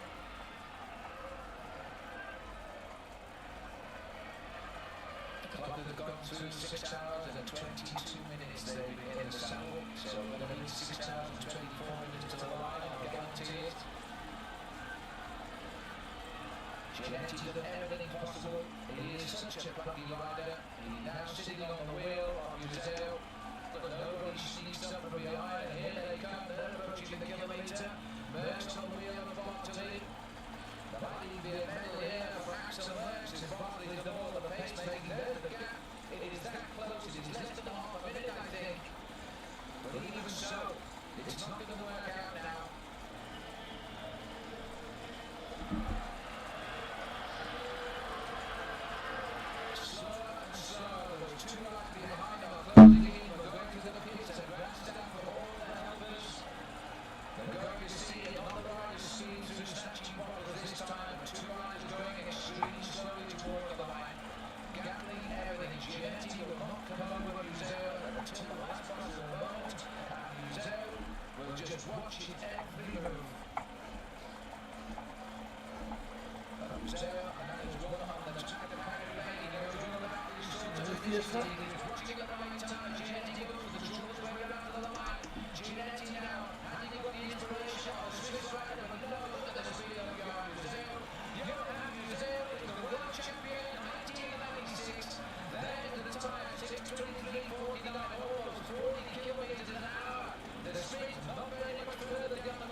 Now back to the next group here. This is the race now. for seventh place. Surely Java disgusted that he maybe will try and finish it off. But Julia has got the wheel of Tony Gallagher here.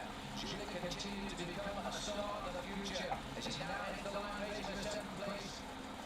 As they come up to the line, though, it is going to be right on the line on the inside. Was Long Java from Debbie at the leveling. And I think Tony Gallagher, Julia was in there, he lost a bit in the sprint, but he might scrape into a top 12 finish. This is the sprint in slow motion now. You see the power of the true sprinter of the breakaway, Johan Museum. He knew at this point the world title was his. You have to feel sorry for Mauro Gianetti, but why should we? He's finished second in the World Championship. He comes to Switzerland, comes in fact from a town not very far away from here in Lugano, and the silver medal shouldn't be that disappointing to him. But the gold has gone to Belgium for only the third time since Paul Gillian won way back in 1984. So Rainbow Journey goes home to Belgium. That will look for the sport there. The Swiss have seen a great World Championships, and they're on the three-medal winners. A disappointment, I think, of Mauro Gianetti's first, but it shouldn't be too bad. The Swiss certainly won't. They've had a great time. I'm the brother, the president of the Unity International. Congratulations for Mauro Gianetti, and he gives him the silver medal. The bronze will go to Nicola Bartley in Italian game, riding a very strange race, as did the French. It all worked out so well for the Belgian winner on his birthday, Johan Museum. Third, Nicola Bartley looks a little bit disappointed. Why should he? Third in Paris Brussels, second in the Grand Prix of Swiss this year, eighth in the Olympic Games, and of course the winner of the great classic of Tour of Flanders, which in fact saw the demise there of Johan Museum. What a strange sport this is. I hope you enjoyed it. I'm Dominic saying from Switzerland and the World Cycling Championships. Goodbye for now with a reminder of a great man winning the World Championship of Belgium, Johan Museum. And they also, when the great Eddie Merckx saw his son Axel Merckx take fourth place, Lugano has told us many tales. Even better, I think, than when they were last here in 1953. Goodbye.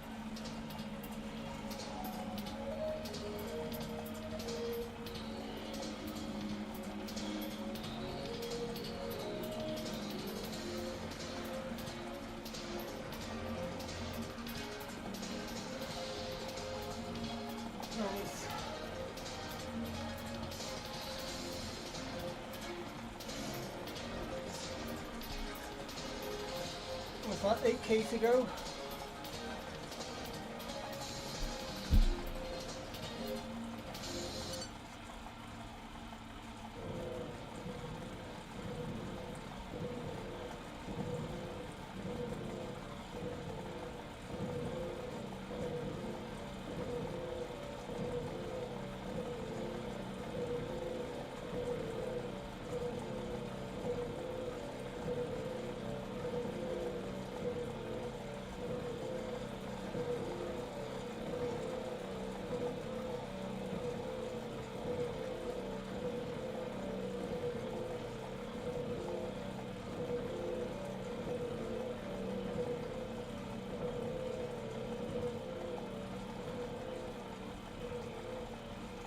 Was that 10 minutes or 5 minutes?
the leading cycling establishment, accustomed to seeing the stars and stripes at the back of the pack. Of course, no real-life fairy tale is really anything like a fairy tale, and Greg LeMond paid dearly for all of his monumental success and celebrity. There was the Tour de France win in 1986, which came after a bitter feud with teammate Bernard Hinault. Disenchanted and forlorn, LeMond seemed as unhappy as if he had lost the French race. But the bitterest tragedy of LeMond's life came in April 1987, when he was accidentally shot while turkey hunting. This man, so magnificent, so gifted, was now broken, helpless, struggling to hold on to life. But then again, maybe Greg LeMond's life really is a fairy tale. After all, one good story doesn't have a little poignant tragedy. When Greg LeMond beat Laurent Fignon by 8 seconds, he not only won the most exciting Tour de France in history, he also capped the most remarkable comeback in cycling, perhaps in any sport. Now, Greg LeMond leads the contingent of 12 American cyclists in the 1989 World Cycling Championship. For LeMond, it is a sentimental homecoming story, for it is in this race in 1983 that he put his name into the exclusive ring of men who were called super champions. The love affair between Greg LeMond and the World Cycling Championship dates back to LeMond's beginning. At the age of 15, he wrote in his personal diary that the two races he most wanted to win were the Tour de France and the World Cycling Championship. And so, can Greg LeMond become only the fifth man in history to win both the Tour de France and the World Championship in the same year? The answer today, as 190 professional cyclists ride the difficult circuit in Chambéry, France, to contest the rainbow jersey. Here at ESPN brings you the World Cycling Championship.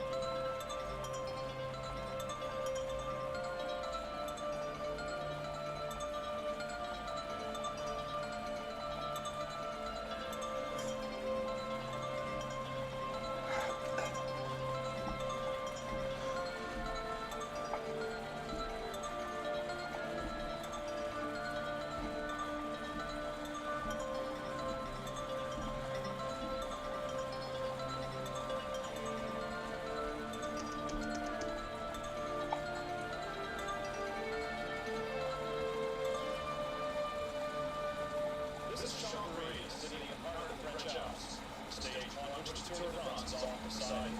Today's setting is much the same, but the featured attraction is entirely different. Hello, everyone, I'm Brian Trevor. Welcome to the 1989 World Cycling Championship. In most sports, the symbol of victory is a cup or a trophy, but in cycling, the most coveted prize is simply a piece of cloth. The most famous is the yellow jersey worn by the leader of the Tour de France. But cycling's other most coveted prize is the rainbow jersey that will be awarded here today, and the winner will wear it proudly for an entire year.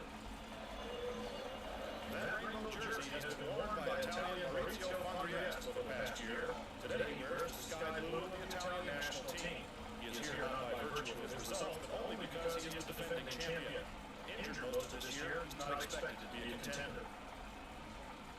This year, cycling's title race comes to Chambéry, France, a city nestled in the valley of the French Alps. It is the capital of French Savoie, and about 30 miles from Albertville, epicenter of the 1992 Winter Olympics. The hills that encircle Chambéry promise to make for the most challenging circuit in the World Championship since 1980, when the race was in Stelvio, no more than 30 miles down the road. The circuit is 7.7 miles long, and the riders will do 21 laps. The total distance is 163 miles. But the greatest challenge will come from the Côte de Magnon climb, 7.25% for 2.5 miles. Bike racing is big time in Europe. All the stars are household names, celebrities who must constantly dodge paparazzi and autograph seekers. Not surprisingly, the hottest autograph belongs to the stars of the French national team. The biggest race, the Tour de France, and many of the sports stars have historically been Frenchmen. But France's top rider, Laurent Fignon, is also reclusive and temperamental. The other top Frenchman, Charles Mattei, is warmer, but also not as talented. By a strange twist of fate, it is Bernard Hinault who is coaching the French team, and a relaxed smile surely conceals the pressure he must feel. For both Hinault and Fignon, this race on French soil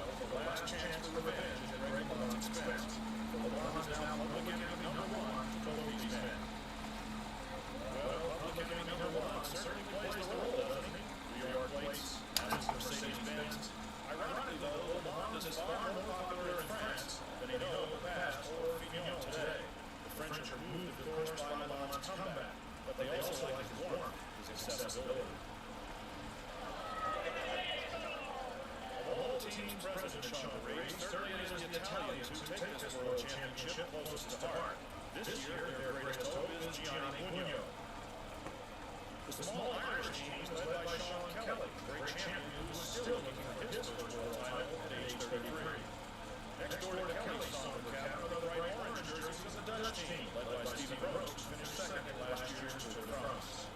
And for the first time in a professional championship, the local sound of the Russians is heard. This inaugural Soviet professional team is an unknown quantity. Isolated at the end of the road captain is Team USA. First to arrive is Andy Hampton of Boulder, who won the Tour of Italy in 1988. In Le Mans' absence, Hampton clearly the top American rider, but with Le Mans here and fit, Hampton, naturally reserved, seems to have faded into the winter a bit. Not long ago, the Americans come to the World Championship with 2 or 3 riders. Today, there are many talented. As Le Mans makes his entrance, the crowd shouts his name and the press corps swarm around him. Out of sight and out of reach of the crowd, Andy Hampton contemplates the peculiar effort of the World Championship. Le Mans, always the innovator, decided to ride a new carbon fiber bike today. This is the kind of risk most cyclists would be unlikely to take in such an important race, but taking risks is what has made Le Mans exceptional. He has inspired Europeans for nearly a decade, and now his story has moved Americans as well. When we return, look at Le Mans' phenomenal career.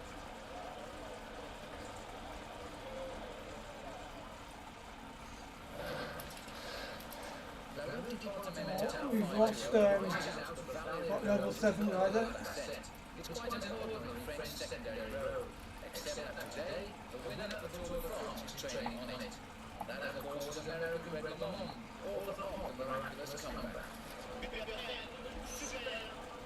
He's also remarkably the new great sports hero of France.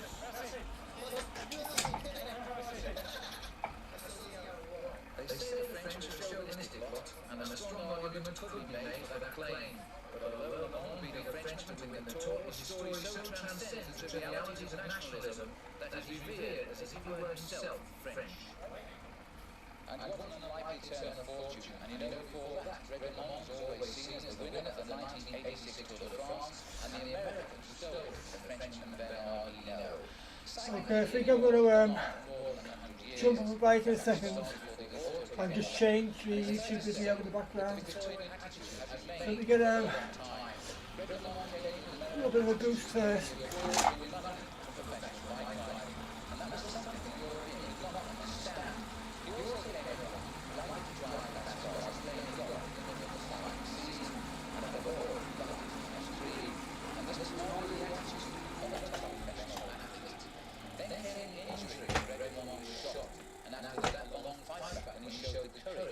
Okay, off the bike. Popularity increased enormously. Then came the Tour de France in July 1989, and Greg LeMond beating Laurent Fignon by just 8 seconds. You would have expected the Frenchman on his home.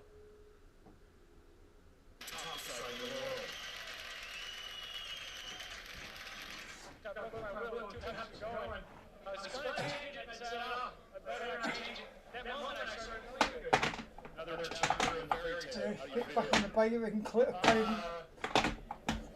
It didn't clip in there.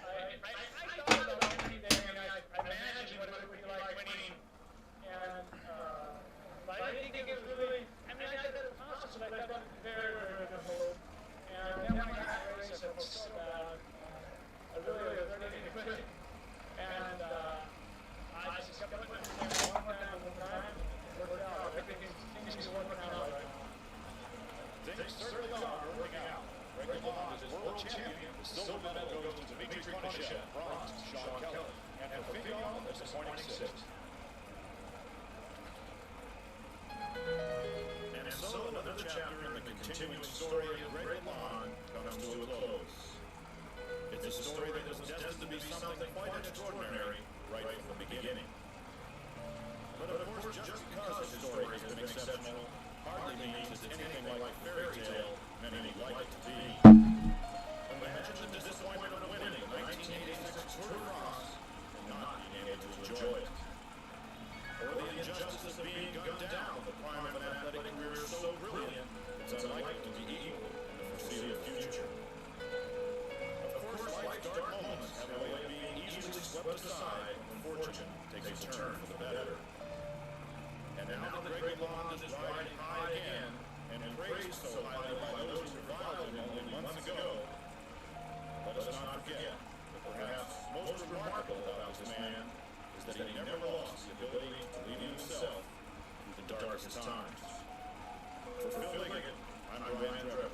Thank you for joining us at the 1989 World Cycling Championships.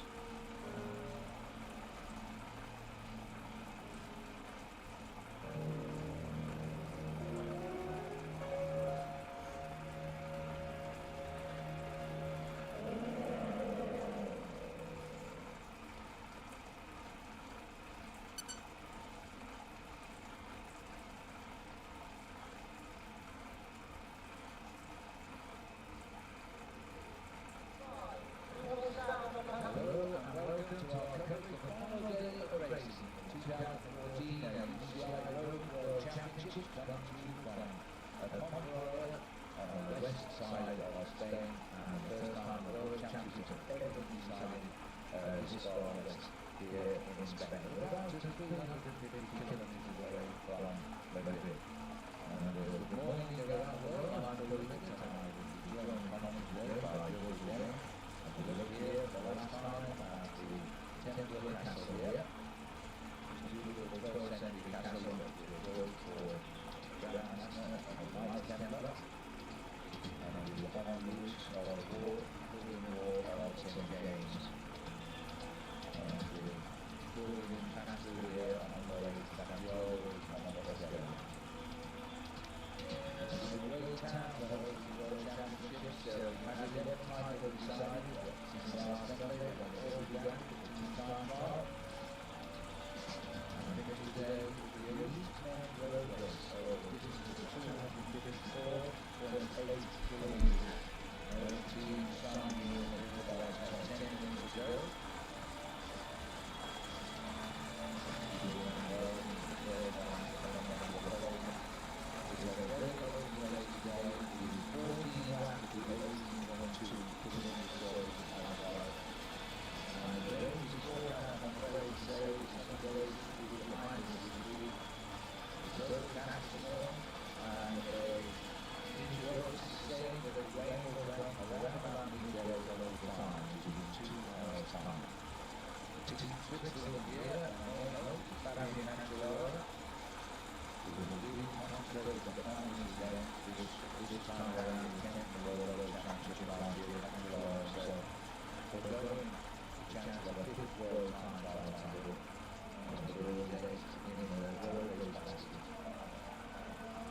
Excellent field, totally field of 204 men.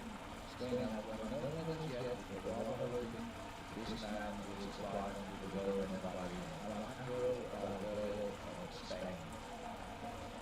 On to Liverpool, we've been staying at the hotel, but over the mountains, away from town, in town now with a big race. Cloudy, 50 degrees, slightly warm this morning, only about 10 degrees this time of day, but chilly overnight. We're on the way to the 8 o'clock in the morning of the day. Fairly warm at the beginning, and then probably get to the ground, which is rolling around up the mountain, which surrounds the town of Alabama. And the town has become a complete army of fans from all over the world who fly as black and gold and that.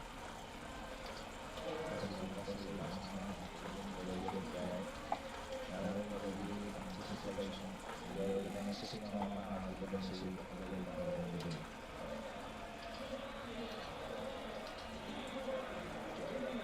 We covered the field,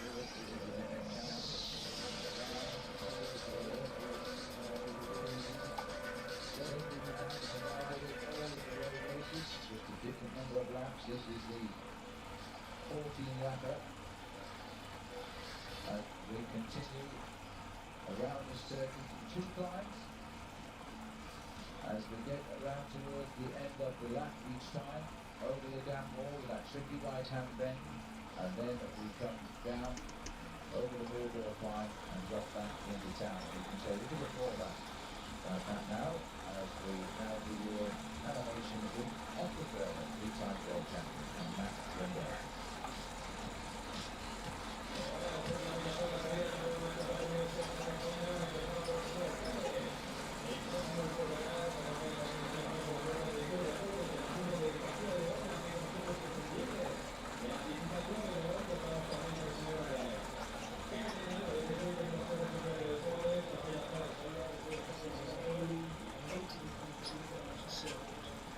Winning 4 times by the junior women and 14 by the men.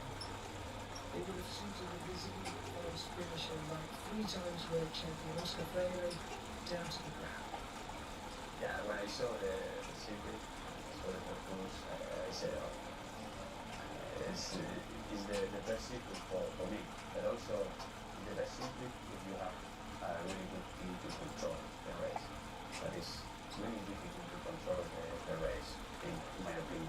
The first obstacle is the shallow climb, 6 kilometers long, out of Ponferrada and up to Confederación.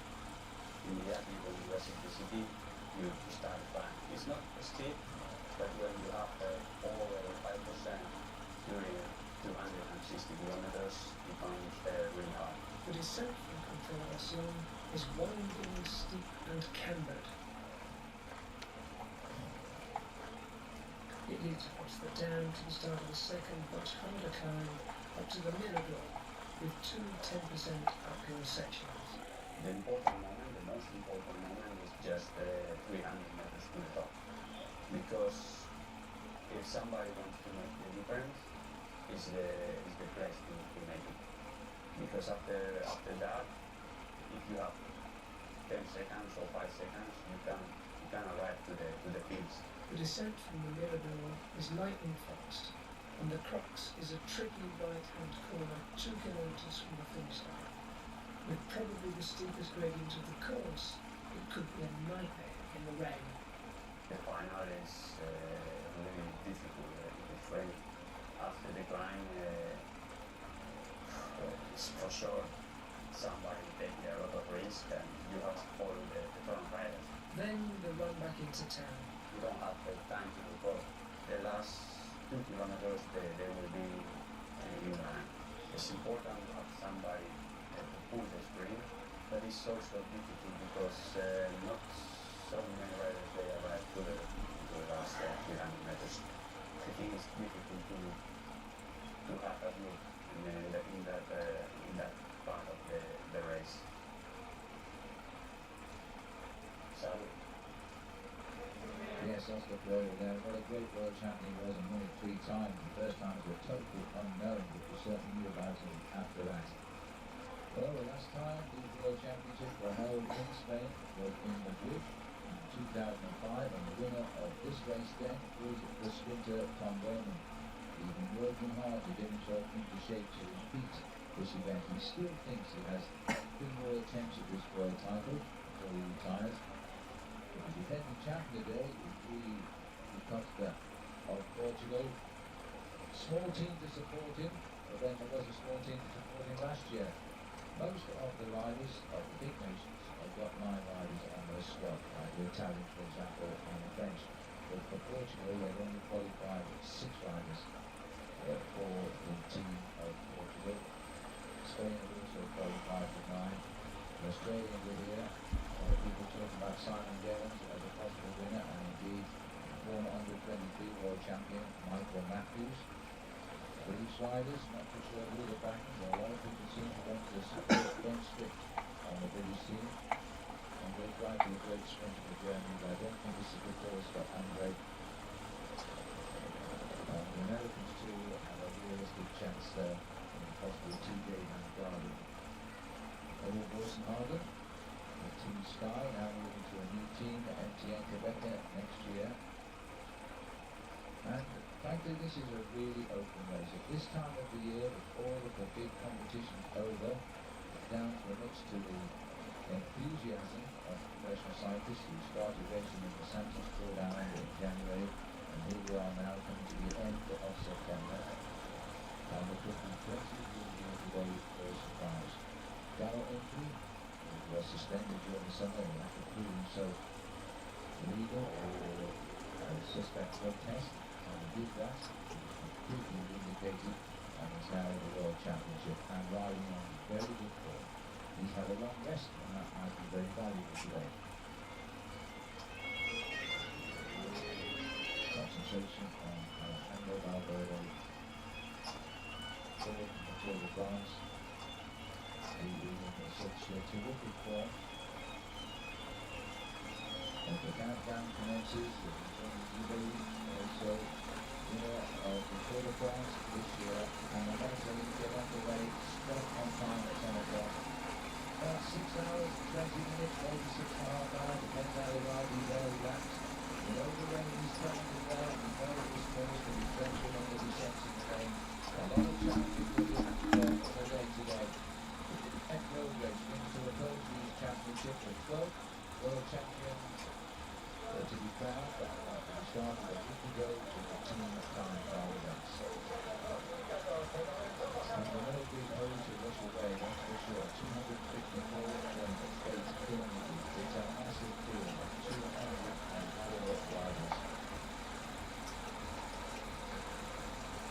Going to be divided in the second round there with Billy Costa. And as we roll away under the little Shimano, this is the feeding zone and it opens up for business. And they certainly haven't rushed the arms here. It's a long day in the saddle. At the moment there's no wind, it's overcast, it is pleasantly warm for the time of the morning. So you can expect the attacks to go. For all the gamblers, yesterday in the women's race we had a spectacular crash which saw 13 women transported to hospital with 8 ambulances on course. They only cleared the course with about 4 minutes to spare before the race came down the 18-kilometre lap again. It was no pretty sight to say the least. Trying to one rider tried to bring up back onto the big road and started to hit the trail effect. No life threatening injury at the last with not very close to the Canadian team February as a team, but the Polish were compatible. Well, we're going away to the German event. Just had a little peek outside to see a first start of the World Championship now back alongside. Nice day out there, Jordan? Well, it's starting to rain. That's what we're worried about. We're 2 hours early. We're starting now. It's expected at noon. There was a lot of cross-signing with Rui Costa with the Italians. After all, it is a Sunday. There was a lot of nervous riders out there. A little bit of nervous laughter with Cadel Evans. A lot of discussing between the riders.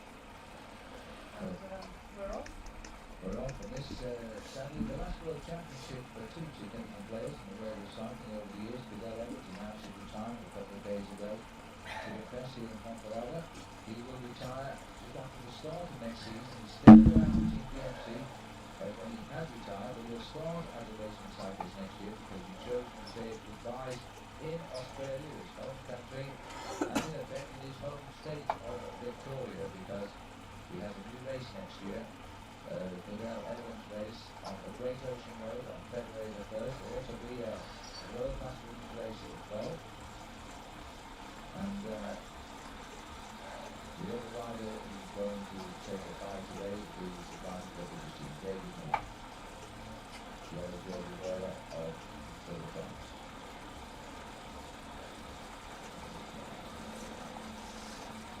Well, Dennis is gone this time. He has to come over. I'm the councillor in Further back to Australians. Okay, so as it says on yesterday's drive, so I do about 25 to 50 lightweight squats, around 25 to 30 kilos every day. Then it's building up some strength in my legs, but it's not to such an extent that it tears the muscle fibre and requires the recovery of a day or two.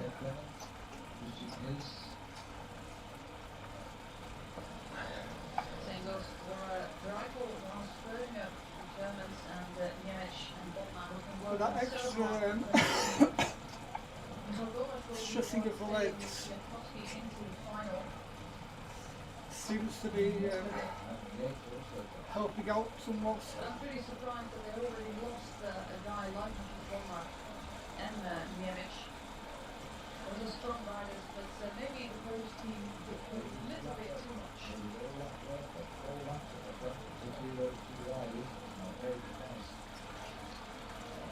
Meanwhile, we return down to the start finish zone here. This time we will see 4 laps to go.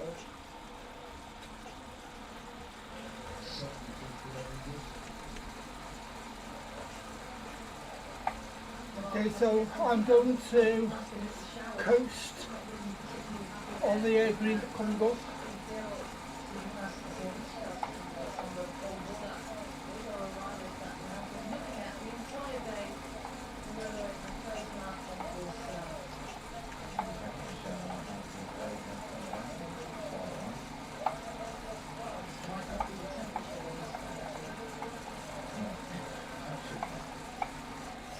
Okay, so there's the house. Especially when you have these bright sunny days, it was like 5 degrees in the morning. Yeah, shot up to 23. Well, last time around it was 5 minutes and 47 seconds. The average lap times are so consistent. And we're going to see a gap of, I suspect, inside 2 minutes now. There they are, there are the Italian riders doing the work here. Squadra Azzurri. Yes, and 2 of the British riders mixing it up at the front there now. It might be a little bit of a protected role here today for Giovanni Visconti, who of course has a good sprint in the legs as well.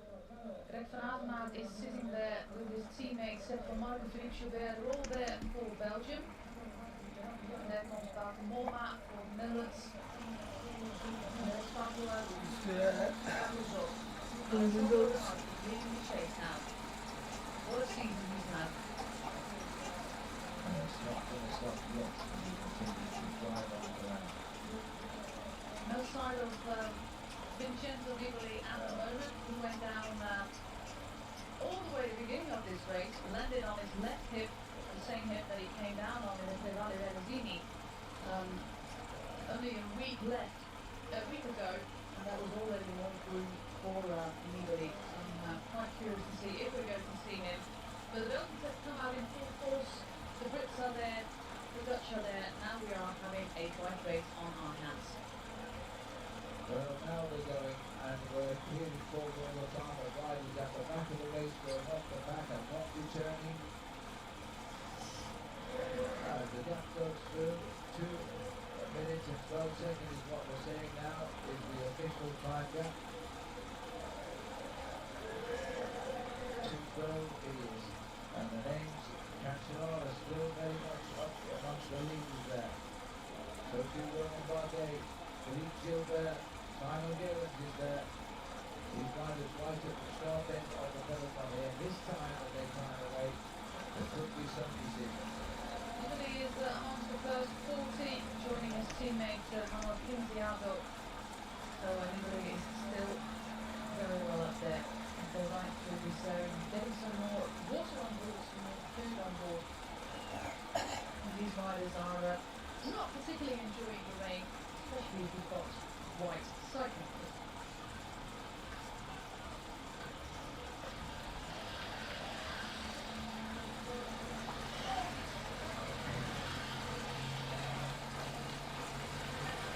Well, Peter Sagan has actually lost 2 of his teammates, but both of those brothers are crossing the line later than their captain. Also, a little bit of a distance step remains. Some riders gone now. All the team cars passing. We feel only watching this World Championships now. We've had quite a horrible accident with the Norwegian and Croatian team car sharing duties there. They rode off in the ditch, and the national team coach for the Norwegians and one of their mechanics are off to hospital with broken legs and broken arms. So quite a horrific accident there. Also one of the spectators involved and hurt in that crash. The Norwegian team car is completely wrecked. And the same goes for the bikes on the roof for the likes of Alexander Kristoff, Borisson, Hagen and Lars Petter Nordhout. they have been frantically trying to get spare bikes for these riders, and reports I've seen so far is that they have found new bikes with the Team Sky and Team Katusha. And those are, of course, the teams of Christoph and Edvald Boasson-Hagen. 160 riders cross the finish line at the moment as we wait for the total decline here. Where the spectators are still out in force. Portuguese flags flying, Polish flags flying. And the time gap for our four leaders is only down to 1:55. We have had a gap of over 15 minutes for our four heroes of the day. Carlos, Julian Quintero, Matias Kazina, Zydrunas Zavitskas and Alexander Polivoda. It has been a little bit dry, but now the rain is coming down. And of course, when we have attacks all the time from the other races, but this of course being such a long race, they've waited, but now they are driving. Who's Kenny coming front?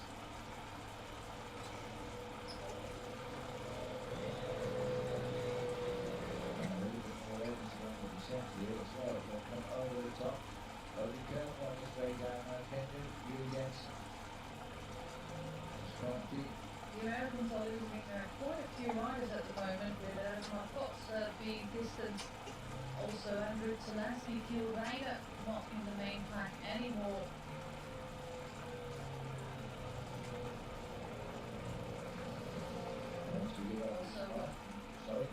Also, Cadel Evans being distanced at the moment.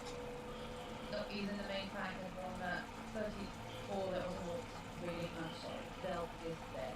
You went over the top bit and you see Hamilton the last time I saw it, the corner to want to go now. This is that corner, safely round, rolling. In the red there by Christopher Ward. Born in Ireland, in County Wicklow, lived there till he was 15. Yeah. Is it such a bad place? No, it's never very funny, but I'm just thinking nothing was wrong to a Dutch father. Then a Danish father. This is Kenya taking through off. Down to three riders, Kenny Rock, Christopher Jensen, Giovanni Visconti. So there's more coming there. There's one of the Portuguese riders, this is Tiago Michel.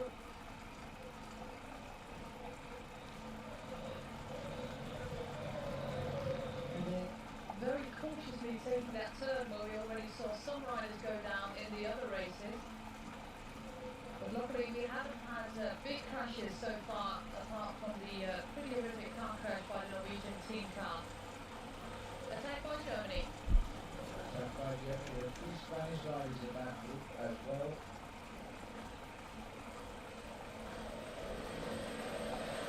Alcini. Boasson-Hagen is also up here now from Norway. This is Michael Alcini coming back. And Tim Bells. Simon Eschke. Visconti. Two Norwegians in this group. Remarkable, as there are only three of them. Yeah, Boasson-Hagen is there. But they are, of course, working for Alexander Christoph.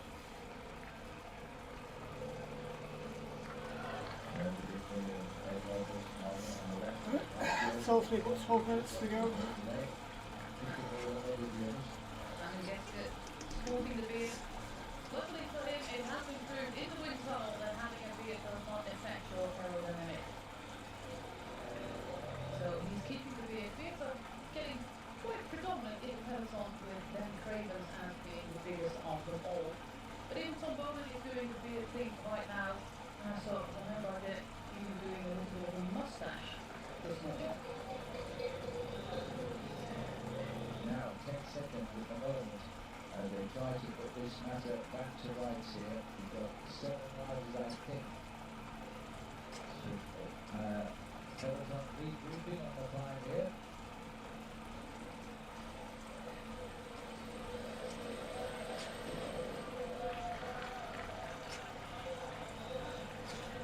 Well, here are our leaders. Okay, so my record, my PB on this route is just over an hour and 16 minutes. For Team GB, it's Peter Kenyok, and then we're missing one, Simon Gescher for Deutschland. I'm currently Yeah. going to be over an hour slower on this ride. So the first two on site now, there's no good coming across here. So 7 riders here. And there's a little bit of a discussion between Peter Kenyok and Simon Gescher. Simon Gescher is Well, he's a few years older checking, no, I am not doing since he got that anything. PB. Because he knows that behind him in this group are John Degenkolb and Andre Greipel. I also do a lot more cycling and working out these days, so Pretty well in the bit more tired. I had a flat on the last bit of the day. plus This is first world the championship. first, what, 10, 15 kilometres The one from Russia. was And the Spanish are in this group. more like a recovery effort.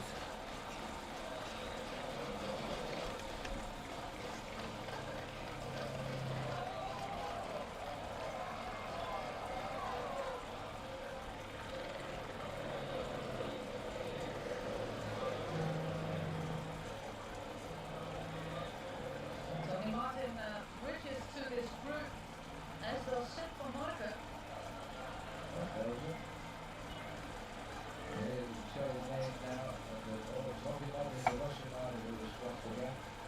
I think As well for Estonia.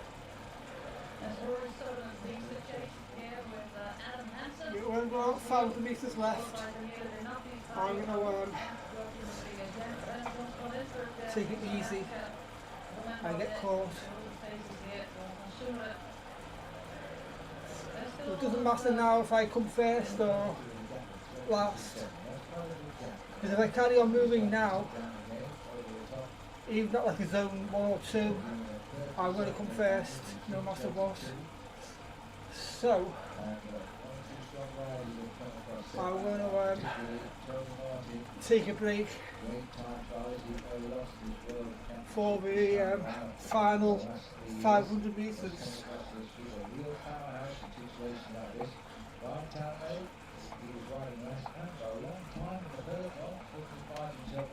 He had a bit of a rough patch in his career at He had some trouble with his respiratory system, then had a surgery and came back to the Tour of Turkey to take the mountain stage there on El Mali mountain. That was a great comeback for him, and he's going to move to other teams as well, going to leave Cofidis next year, and he's going to sign with Astana. 13 riders seem to have got themselves into this group now. Daniel Navarro is also there, the early guard for Spain, and coming across Giancarlo as well for Italy. Missing out at the moment are the French, and I should add also the Dutch. For that reason, there may be a chase back, and the Australians also allowing this one to go. Sophomore is the Russian, in Talonay. Rain's still, actually the sun's coming back out of the finish, but the rain's still coming down. We're having tomorrow's strange weather phases again here. Still no rainbow. I have to wait another 56 kilometers for that. Yeah.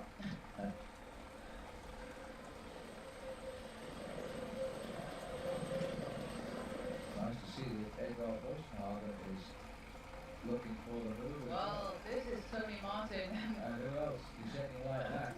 This boy can descend if he gets away along that only man capable of driving the whole remaining distance of this race on his own. Well, he almost did it last year in the Tour of Spain, and how heartbreaking was it Yes. that in the end, 200 meters from the line, the peloton came back and Michael Morkov won the stage, but the entire world was cheering for Tony Martin.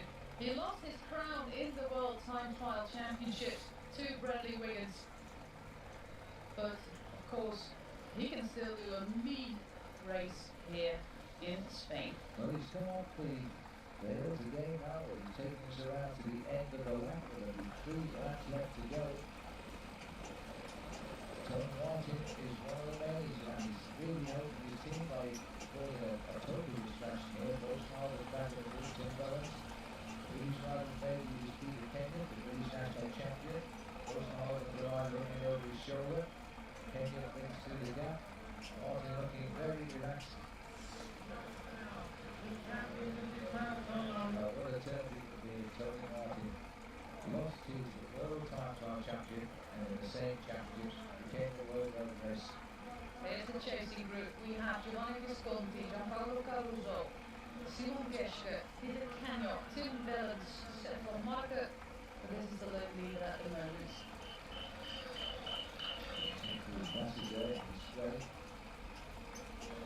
He's watching them, he's trying to make them chase him, but they're not trying for an advantage here. Hammer home what they've taken on the way up. There's still a lot of big names missing from this group. In fact, all pretty big names are missing from this group right now. Jones are here with 9. They are missing, remarkably, I think, Martin Volkart, but they're here with Davenport, Groninger, Tim Geschke, did his breakaway, Rijboot, Nees, Martin, Tony Martin, Monique Ness, and Paul Bush.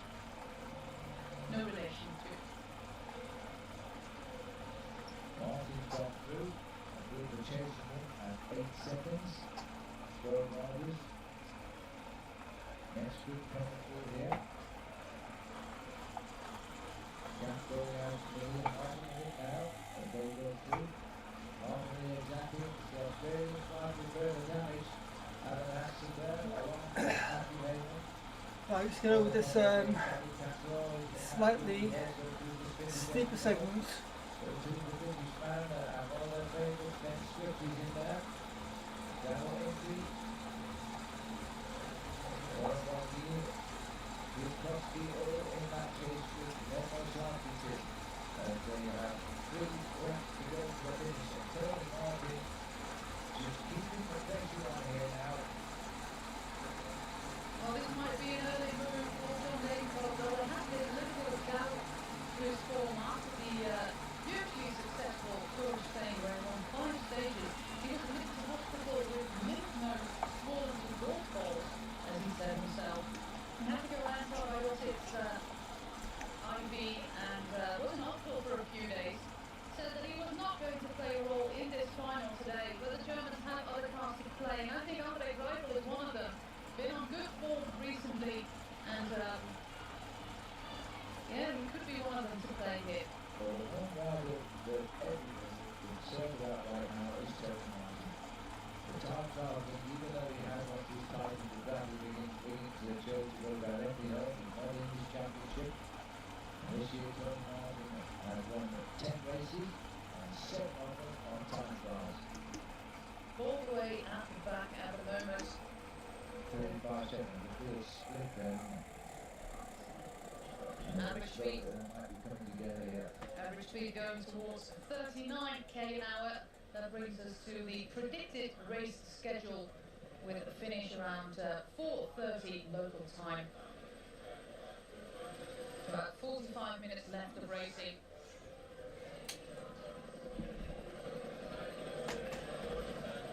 So the breakaway, the original breakaway is swept up there, but we still have Peter Kenya out there.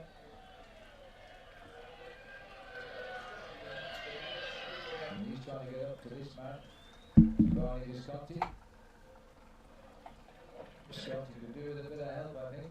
He'd do well to get away at all. And Peter Kenya. Okay, so I am purposely going slow right now. Left out of the Tour de France team, he was pretty unhappy about that. It just took the words out of my mouth. I was going to say exactly the same thing. What was that? That Peter Kenyon was left out of the Tour de France team there, was not particularly happy about that. No, And he should have been there. yes, but there was talk about the team thinking he perhaps had a little bit of an attitude problem that they didn't like. And so up he went to Austria, and to prove everybody wrong, he led from start to finish the Tour of Austria. Now, Kenya joined up with the Italian. Nobody would work with Kenya in that break. They will go back in the pack now. These two are in a position to join in with the next counter attack. should it reach them. 31 kilometres to go.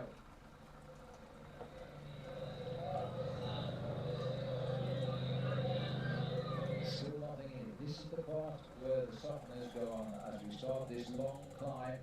Culminates quite steeply. Kenyon can see them coming, he's working out, it's pretty cool. So when they get to about 20 metres or so behind, well, I think he looks pretty cool most of the time. stop moving properly again. He won a great British Championship in Abergavenny, and he finished up in a break with his training partner Ben Swift, who's been talked as the British favourite here, who's going to be a world champion from Britain. And in the end, 9 times out of 10, Swifty will always beat Peter Kenyon in the sprint, and the national championship, Kenyon got it.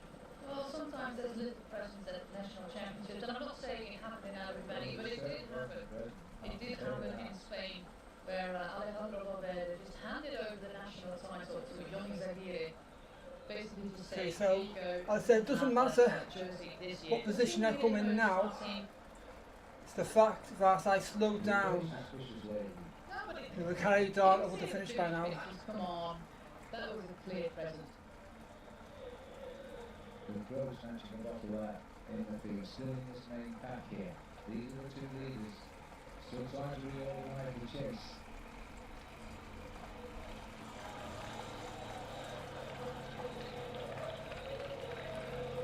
Wanting it all, but actually waiting for somebody to come and join them here. That's why they're hanging up the front. And they think they might get the rush here. They're trying to move. No, sit down again for that.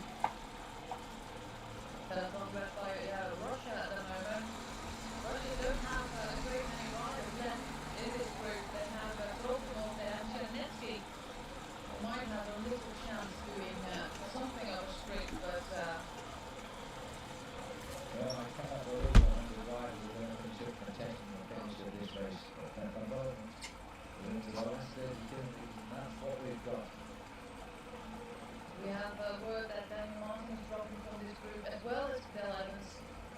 So the pace is up, and is that still Reina Bronsson over there? I'm pretty sure there's one of these South African riders. It's not double Olympian, I think it's only 2 of them. Yeah. Very solid performance. Of course, this time of the year is always a good time for Reina Bronsson because it was only a victory last year in Bansch Schmidt, which was all the way in October, and he got himself a lot of beer with that. Going back to MTN Quebec last year, which is where he came from in the first place. So we can do this in. Still a lot of surface water here. And now a little acceleration once again. It's the only way to make this field up. There is some terrifically good sprint finishes still very much in this place.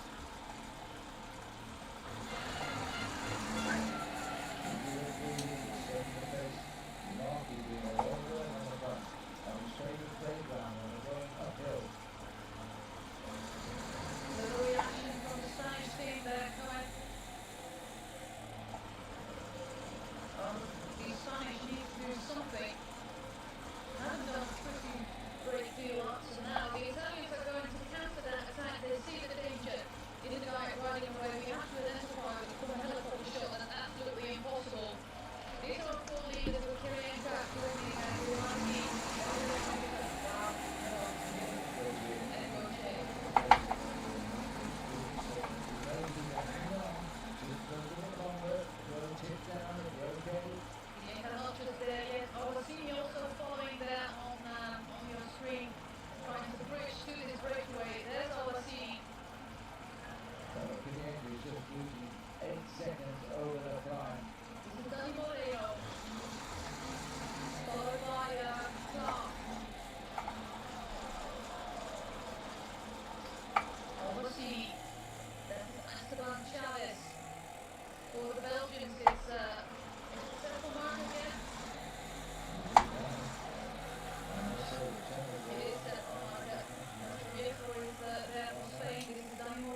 peloton.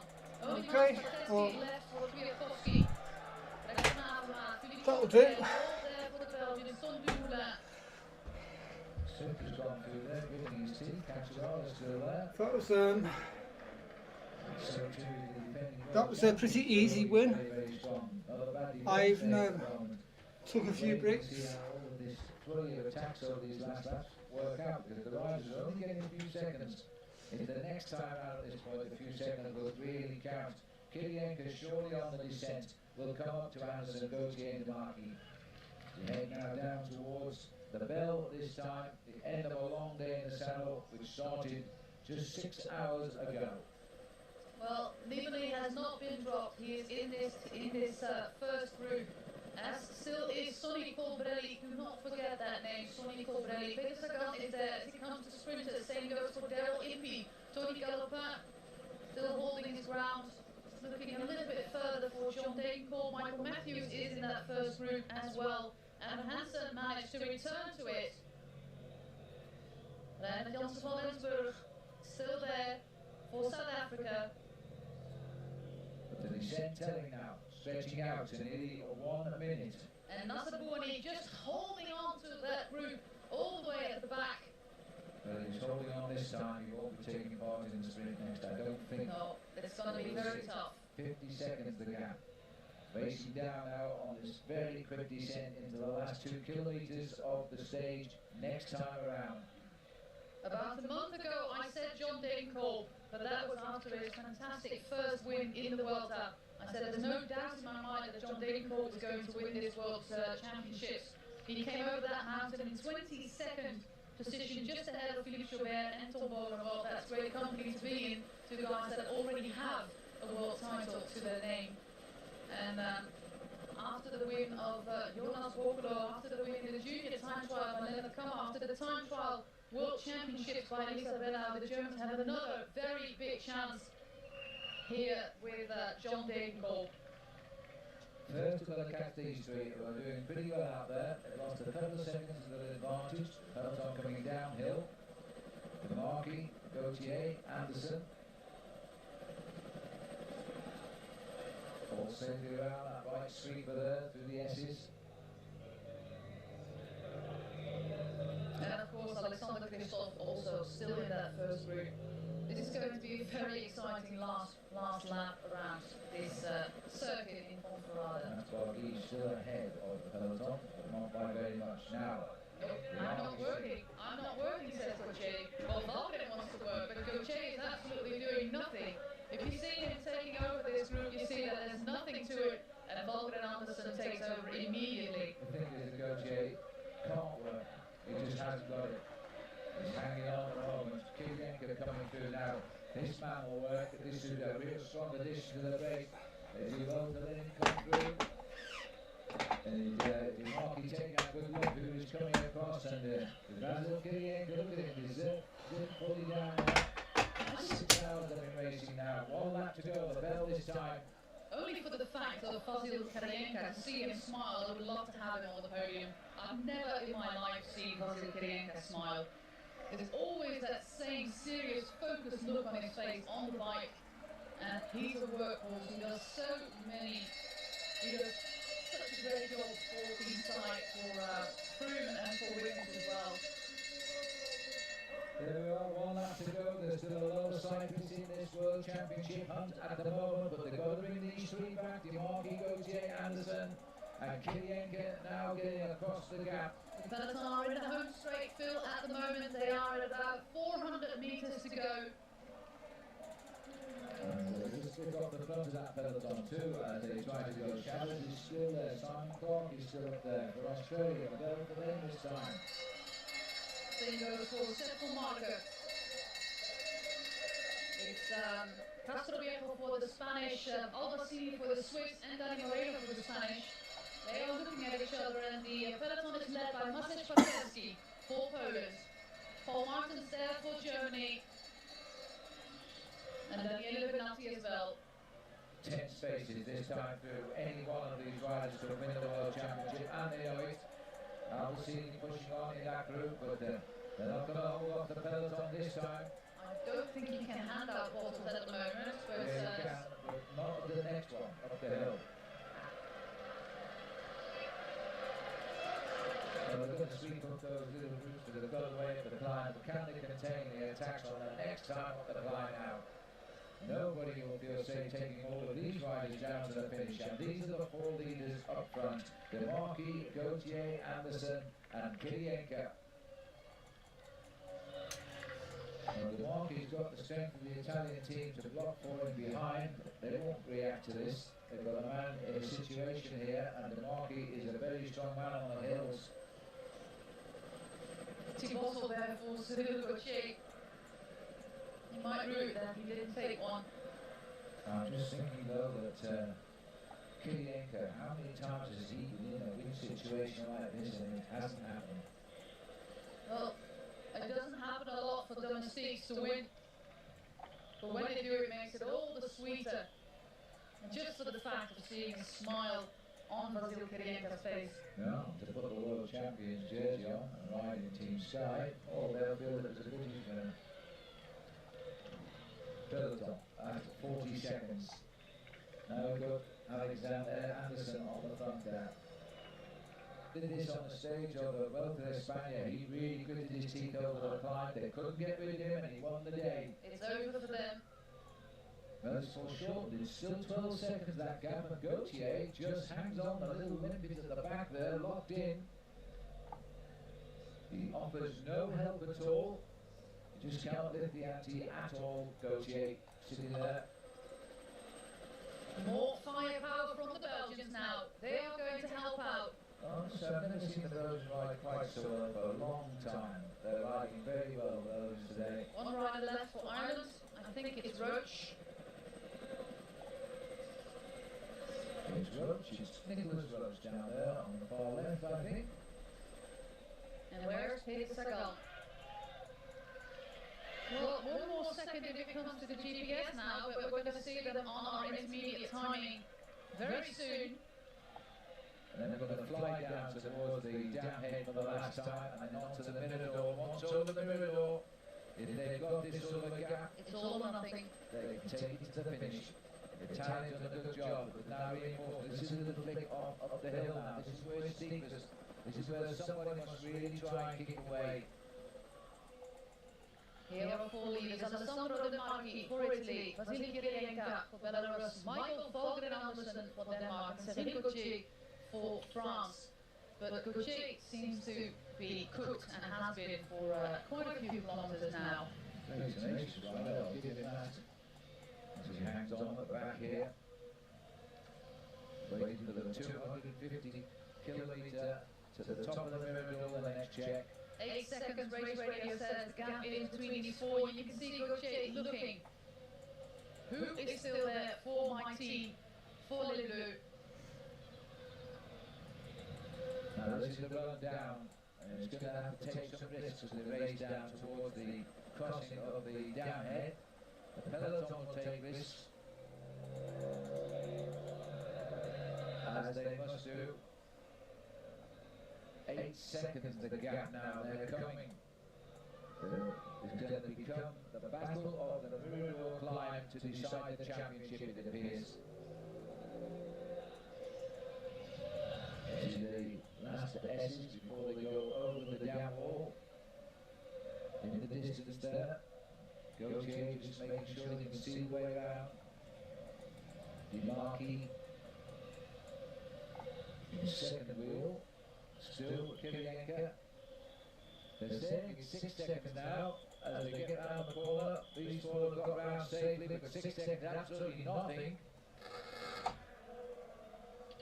And they're right too, because that's the same corner, and the peloton are Kwiatkowski. Michał Kwiatkowski.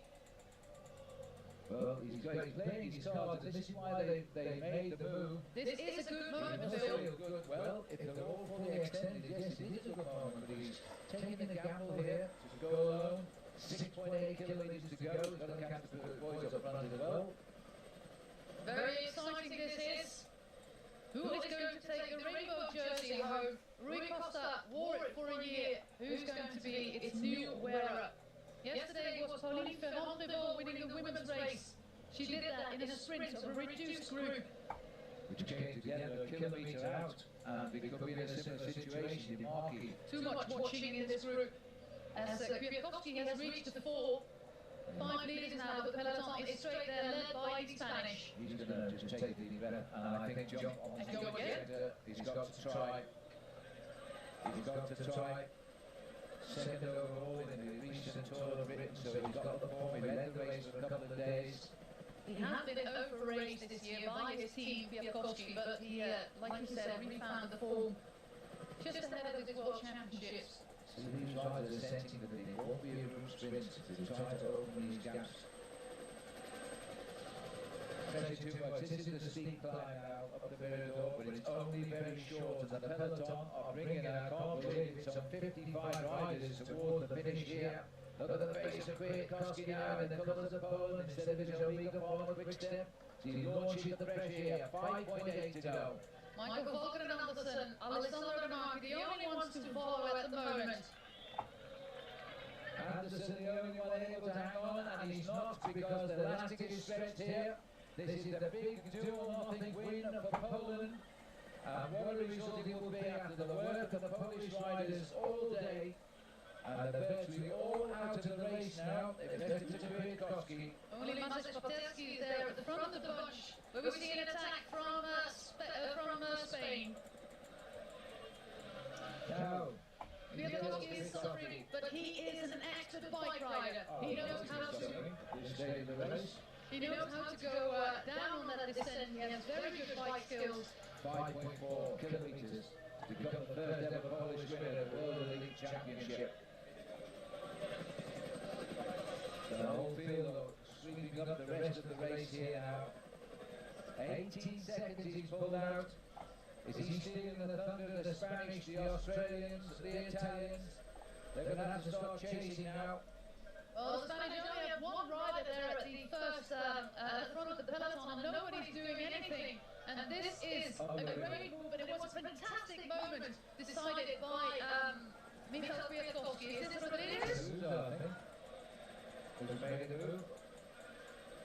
We'll find out as he goes over the timing system, but he's gone just before the summit. There's the remnants of the break. They've been passed now. Not sure where Kilienko's gone. This must be either Rodriguez or Dani Moreno, followed by, is it Gilbert? It looks like that's definitely Gilbert there. And Simon Gerrans right behind as well. And That's Valverde. Valverde's there too, you're right. It's Philippe Gilbert, Philippe Gilbert. He launches for Belgium now as they come up. This is Kwiatkowski in the front. Philippe Gilbert trying to hunt him down. He's got Gerrans with him as well, who's the most shrewdest tactician in bike races. Kwiatkowski goes over the top. How much are we going to give him? Valverde on the right of our picture here now.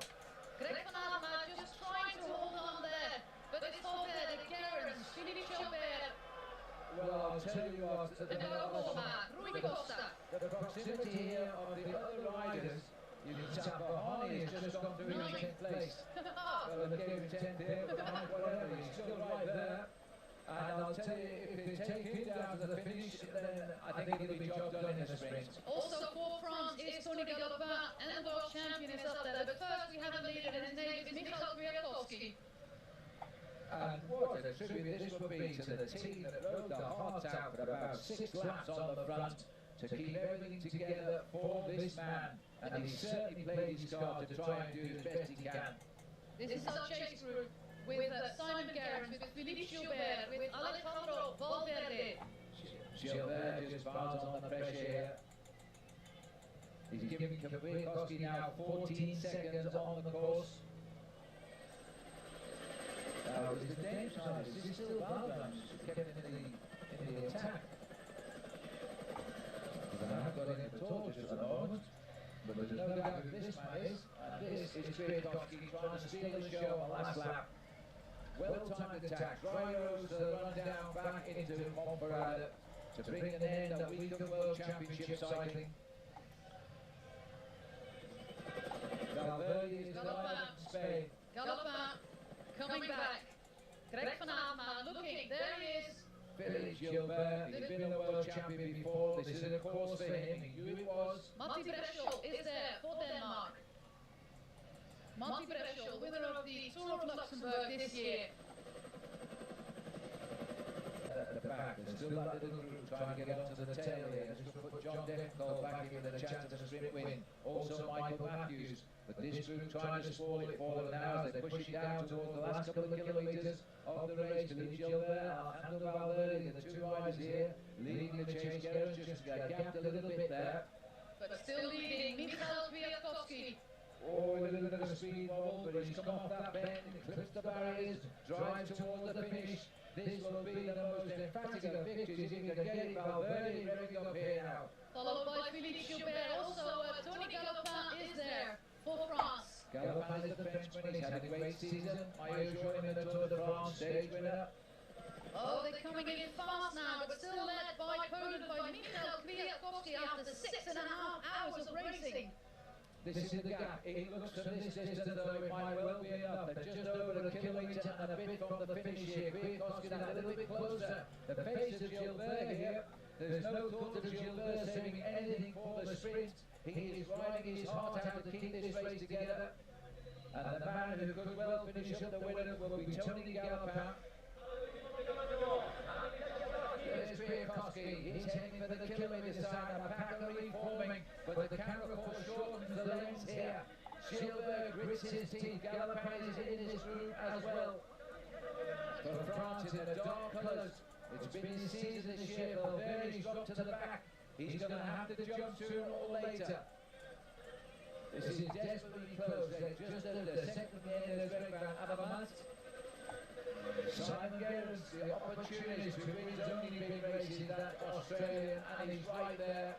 Gilbert grits his teeth. This is the spring now of coming up the home straight. It is the first ever Polish man to win the World Elite Championships. They're lining up the sprint behind, and the hesitation may be the victory margin required here by Kwiatkowski. Michał Kwiatkowski, the 24-year-old. Hanging on as the sprint opens up with Galopin and Raymond. Valverde trying to get on the mix as well, so too is Marty Breschel coming through, but it's all too late. He better keep going, but he's feeling he's done it as he comes over the line. Kwiatkowski will have a brilliant day for the Poles, have got it on the line. And an incredible result. It was the exact right time to go. What a day of great team tactics by Poland there. They rode the hearts out for one man. They're all watching from the pits now as they're seeing Kwiatkowski deliver for Poland. The first ever gold medal for Poland in these championships. Simon Gerrans, by the way, who has had a brilliant season, goes through in second place, a silver medal for Australia. And Alejandro Valverde in the same position he was a year ago. Another podium for Valverde and another World Championship miss. I love that, the fact that just like yesterday with Philippe Gilbert, that moment they realise that they are the best rider in the world, that they are going to be in that rainbow jersey. And Patrick Lefevere, he has his world title. Yes, he has another wonderful result from a rider of the Elite Farm Quick Step squad today, of course, riding in his country colours of Poland, and Polish riders on rival trade teams really drove this race for him in tactics which seemed so strange at the time, but they put him in a position, and then when he came to the last section, he took his chance and he went, and that was a most brilliant well-taken championship for Michael Kwiatkowski, 24 years of age. This year he's finished 5th in the Amstel Gold Classic, he's finished 3rd in the Flèche Wallonne, 3rd in the National Age. He won the national time trial champion in his country, but this one is the big one. At 24 years of age, the champion of the world. And how's that for confidence? Freewheeling to the line while they battled out, with Gerrans getting the silver medal on our left, as Valverde takes another 3rd place. Fourth place, Marty Breschel. Fifth place, Greg van Avermaet, Tony Galopin in 6th, Philippe Gilbert in 7th, Alexander Christophe in 8th, John Degenkolb in 9th, Nasser Bouhanni is 10th. All the names we expected, Cancellara, then Swift, Sonny Colbrelli, Michael Matthews, Ramonas Navadauskas, Daryl Impey, and then the first for Poland, Maciej Paterski. The last one to stay with his team leader comes in 17th. At the end of the day, hit a speed of over 39 kilometres an hour. Only 57 riders at this moment have crossed the finishing line.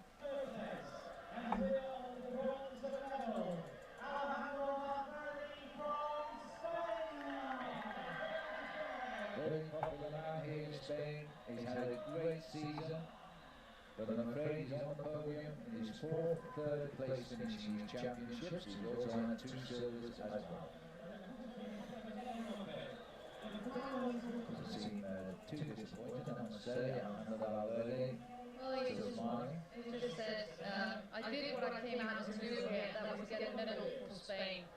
Gracious in defeat, but I don't think he'll be particularly happy with bronze. He did the only medal that Spain has won in the championships. He said in an interview this week, this was my last chance to get a world title. I'm not so sure in Richmond we might see him as well. Summer Games of Australia, the Victorian from the Victorian High Country, Mansfield, always delivers such a reliable professional cyclist. 6 wins this year, including the classic, the Liège-Bastogne-Liège.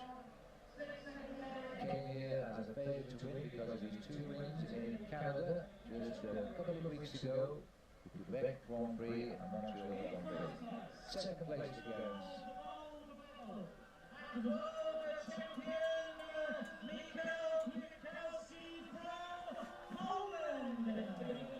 10 years younger than Simon Gerrans is this man here.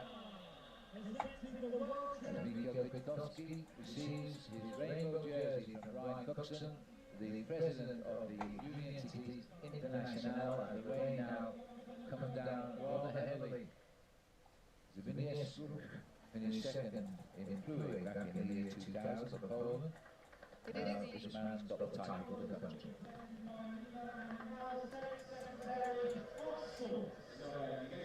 It's the exact same podium we had this year in Liège-Bastogne-Liège. Of course, it was Simon Gerrans winning it there ahead of Kwiatkowski and Valverde. But the same 3 guys on the podium now, and it shows that it is like a classic. Well, yeah, I guess the horse was sent to racing again. He just can't believe it.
countryside here in the west of France, in Brittany, in the beautiful little town of Plouay, a hotbed of world cycling, and this week is the venue for all of the World Cycling Road Championships, right through from juniors to the elite. It's the elite we're going to look at today, bringing together a rather small field of 158 riders representing 30 nations. They cover a course of 14 plus kilometres, and they'll cover that course 19 times.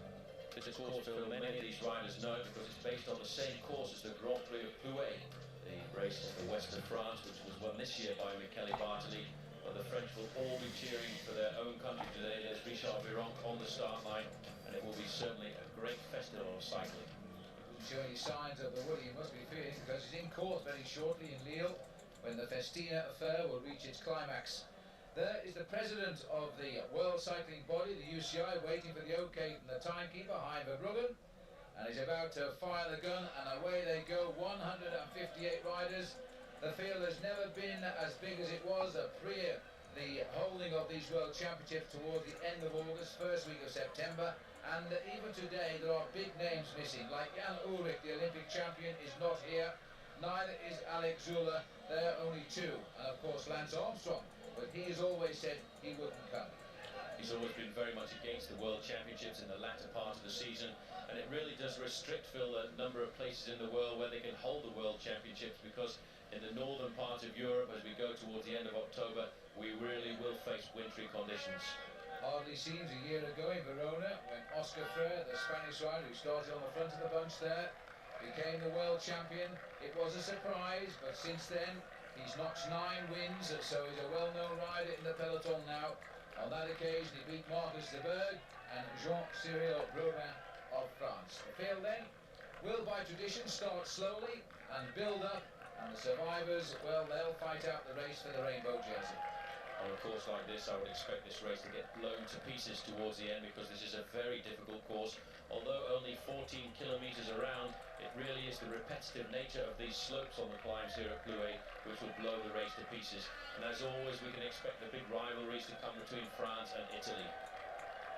Just listen to the crowd here. This is a wonderful area. They're cycling mad. It's a fabulous place to have World Championships. But how much nicer would it be in warm sunshine? Because everybody here today has got their Wellington boots on and their overcoats, while the riders themselves have got foot warmers, as you can see, long sleeves, and some of them starting, as the rider on the left there, in long fingered gloves as well. Well, the Spaniards will really be looking to be a dominant team in the early part of this event, because although Oscar Frere's win was somewhat of a surprise, he's come up with the goods this year and confirmed that he is a top professional cyclist, and I would think, Phil, we will see him being a major challenger again. Breton flag waving proudly.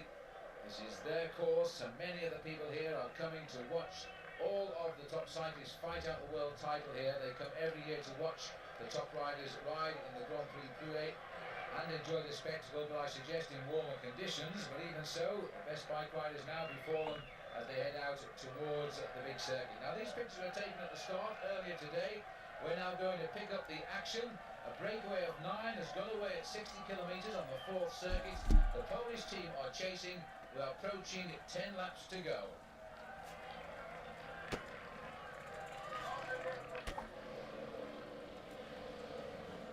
So this is the Polish team who have driven this race, Paul, for a number of laps. I'm not too sure of their tactics, because they must have great confidence in one member of the squad to drive it like this, and the other riders behind are quite happy to allow it. So at times as we've seen a Polish squad at the World Championships quite so dedicated as this to do all of the work on the front. Might as well just These guys have been in the coast saddle now. for over 3 hours of bike racing, and I tell you one thing, the speed that it's been run off at so far is going to cause some pretty serious breaks in the main field in the last 2 hours. Well, That'll be my workout done. Will stop as they go through. They drive on, the counter on the right, 10 laps still to go on this course. This is very typical of elite racing, allowing a breakaway to run and then start to drive it down. And a big bunch quite happy at the moment, and that you see is the danger here. This feeding station is in a rather bad and precarious place, slightly downhill. The riders come to here pretty quickly, and you know, during the races this week they've had 1 or 2 problems, and they're having it with the pros today. This is always a dangerous point, because the helpers come further and further into the road, actually causing a natural alleyway, and that's why they do get these accidents. There's an old ordinary or penny farthing, and I'll tell you what, they're really difficult to ride. I defy many of the professionals today to climb on the back of that. You need a lamppost first of all, and then you approach it from the back while it's totally unaware. And once you're up there, goodness knows how you get off. Huge organisational job has been done here by the organising body here at Clouet for the culmination really of their week festival of cycling, and this is the World Professional Road Racing Championships. They call it the Elite Championships nowadays, but this is really the ultimate. These are the best men in the world, and this is part of the course, Phil, which is very difficult indeed. The thing about the course here around Plouay is there's nowhere to rest and recuperate. It's hard on all of the time. Chance now to look at these 9 men. They got away on the 4th lap when they set the fastest lap time so far. 18 minutes and 9 seconds. Average 47 kilometers an hour. That's when Benetton, Jimenez, Lelekin, Diaz Justo, Boccia, Franck, Morrow, Marichal, De Luca all got clear of the field. And now here we are on lap 10. And the time for the last lap was just over 19 minutes. So that was a very quick lap. Very rapid lap indeed. But the strange thing I've always found about the professional road race, Phil, is it starts fairly slowly and it builds up in magnitude towards the end. And very often, if you look back through the records, you'll find that the fastest lap at a World Championships has usually been the last one.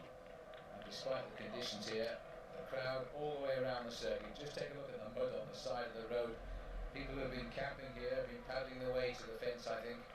But even so, they stayed stuck to the guns and enjoyed some excellent World Championship racing here. As we look down now at Christophe Moreau of France. So the French have got a man in the move, give them an easier ride for later perhaps, because their big name's still waiting to fire at the rear of the field. This is Roger Boccia, the Swiss rider. He also has got his big team behind him. It's a pretty dangerous rider in here as well, just sitting on the back there for Italy. Danilo De Luca, a big favourite, a man who we saw ride very well at the Giro d'Italia earlier this season, which is why I think the Italians are not chasing at all at the front of the main field. They feel quite happy having De Luca in this group. The rider from Belgium who's managed to slip in there as well, Thierry Marichal, a French-speaking rider, he too was just sitting back, not contributing too much. I think most of Belgium today, Phil, will put their hopes on the shoulders of Axel Merckx. Well, it's unlikely the breakaway will hold them off to the finish, but there's no chasing, maybe because of the spread of the nations here. De Luca is, as Paul has said, probably the biggest name to be here.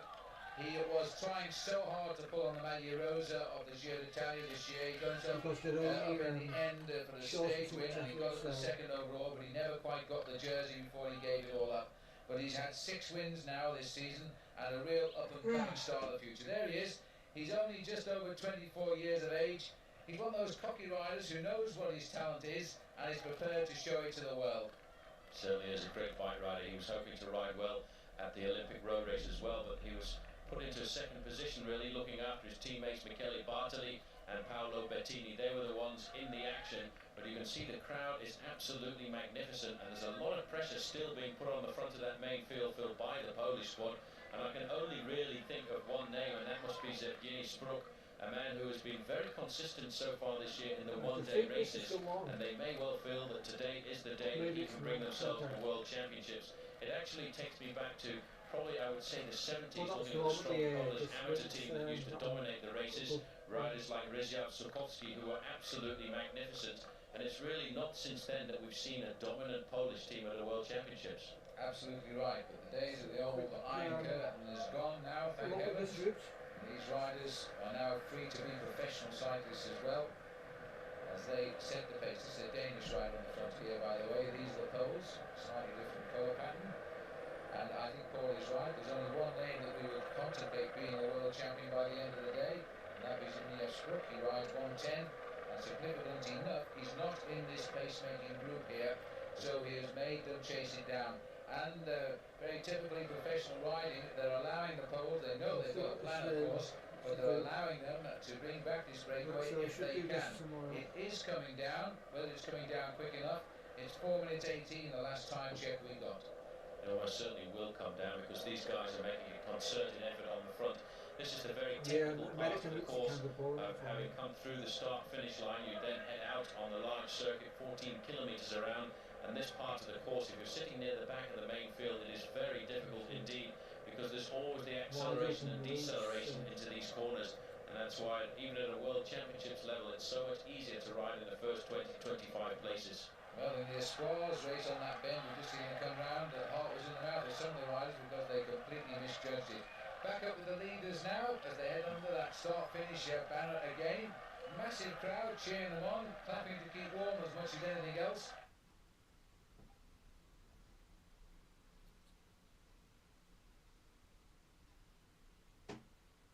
Yes, that's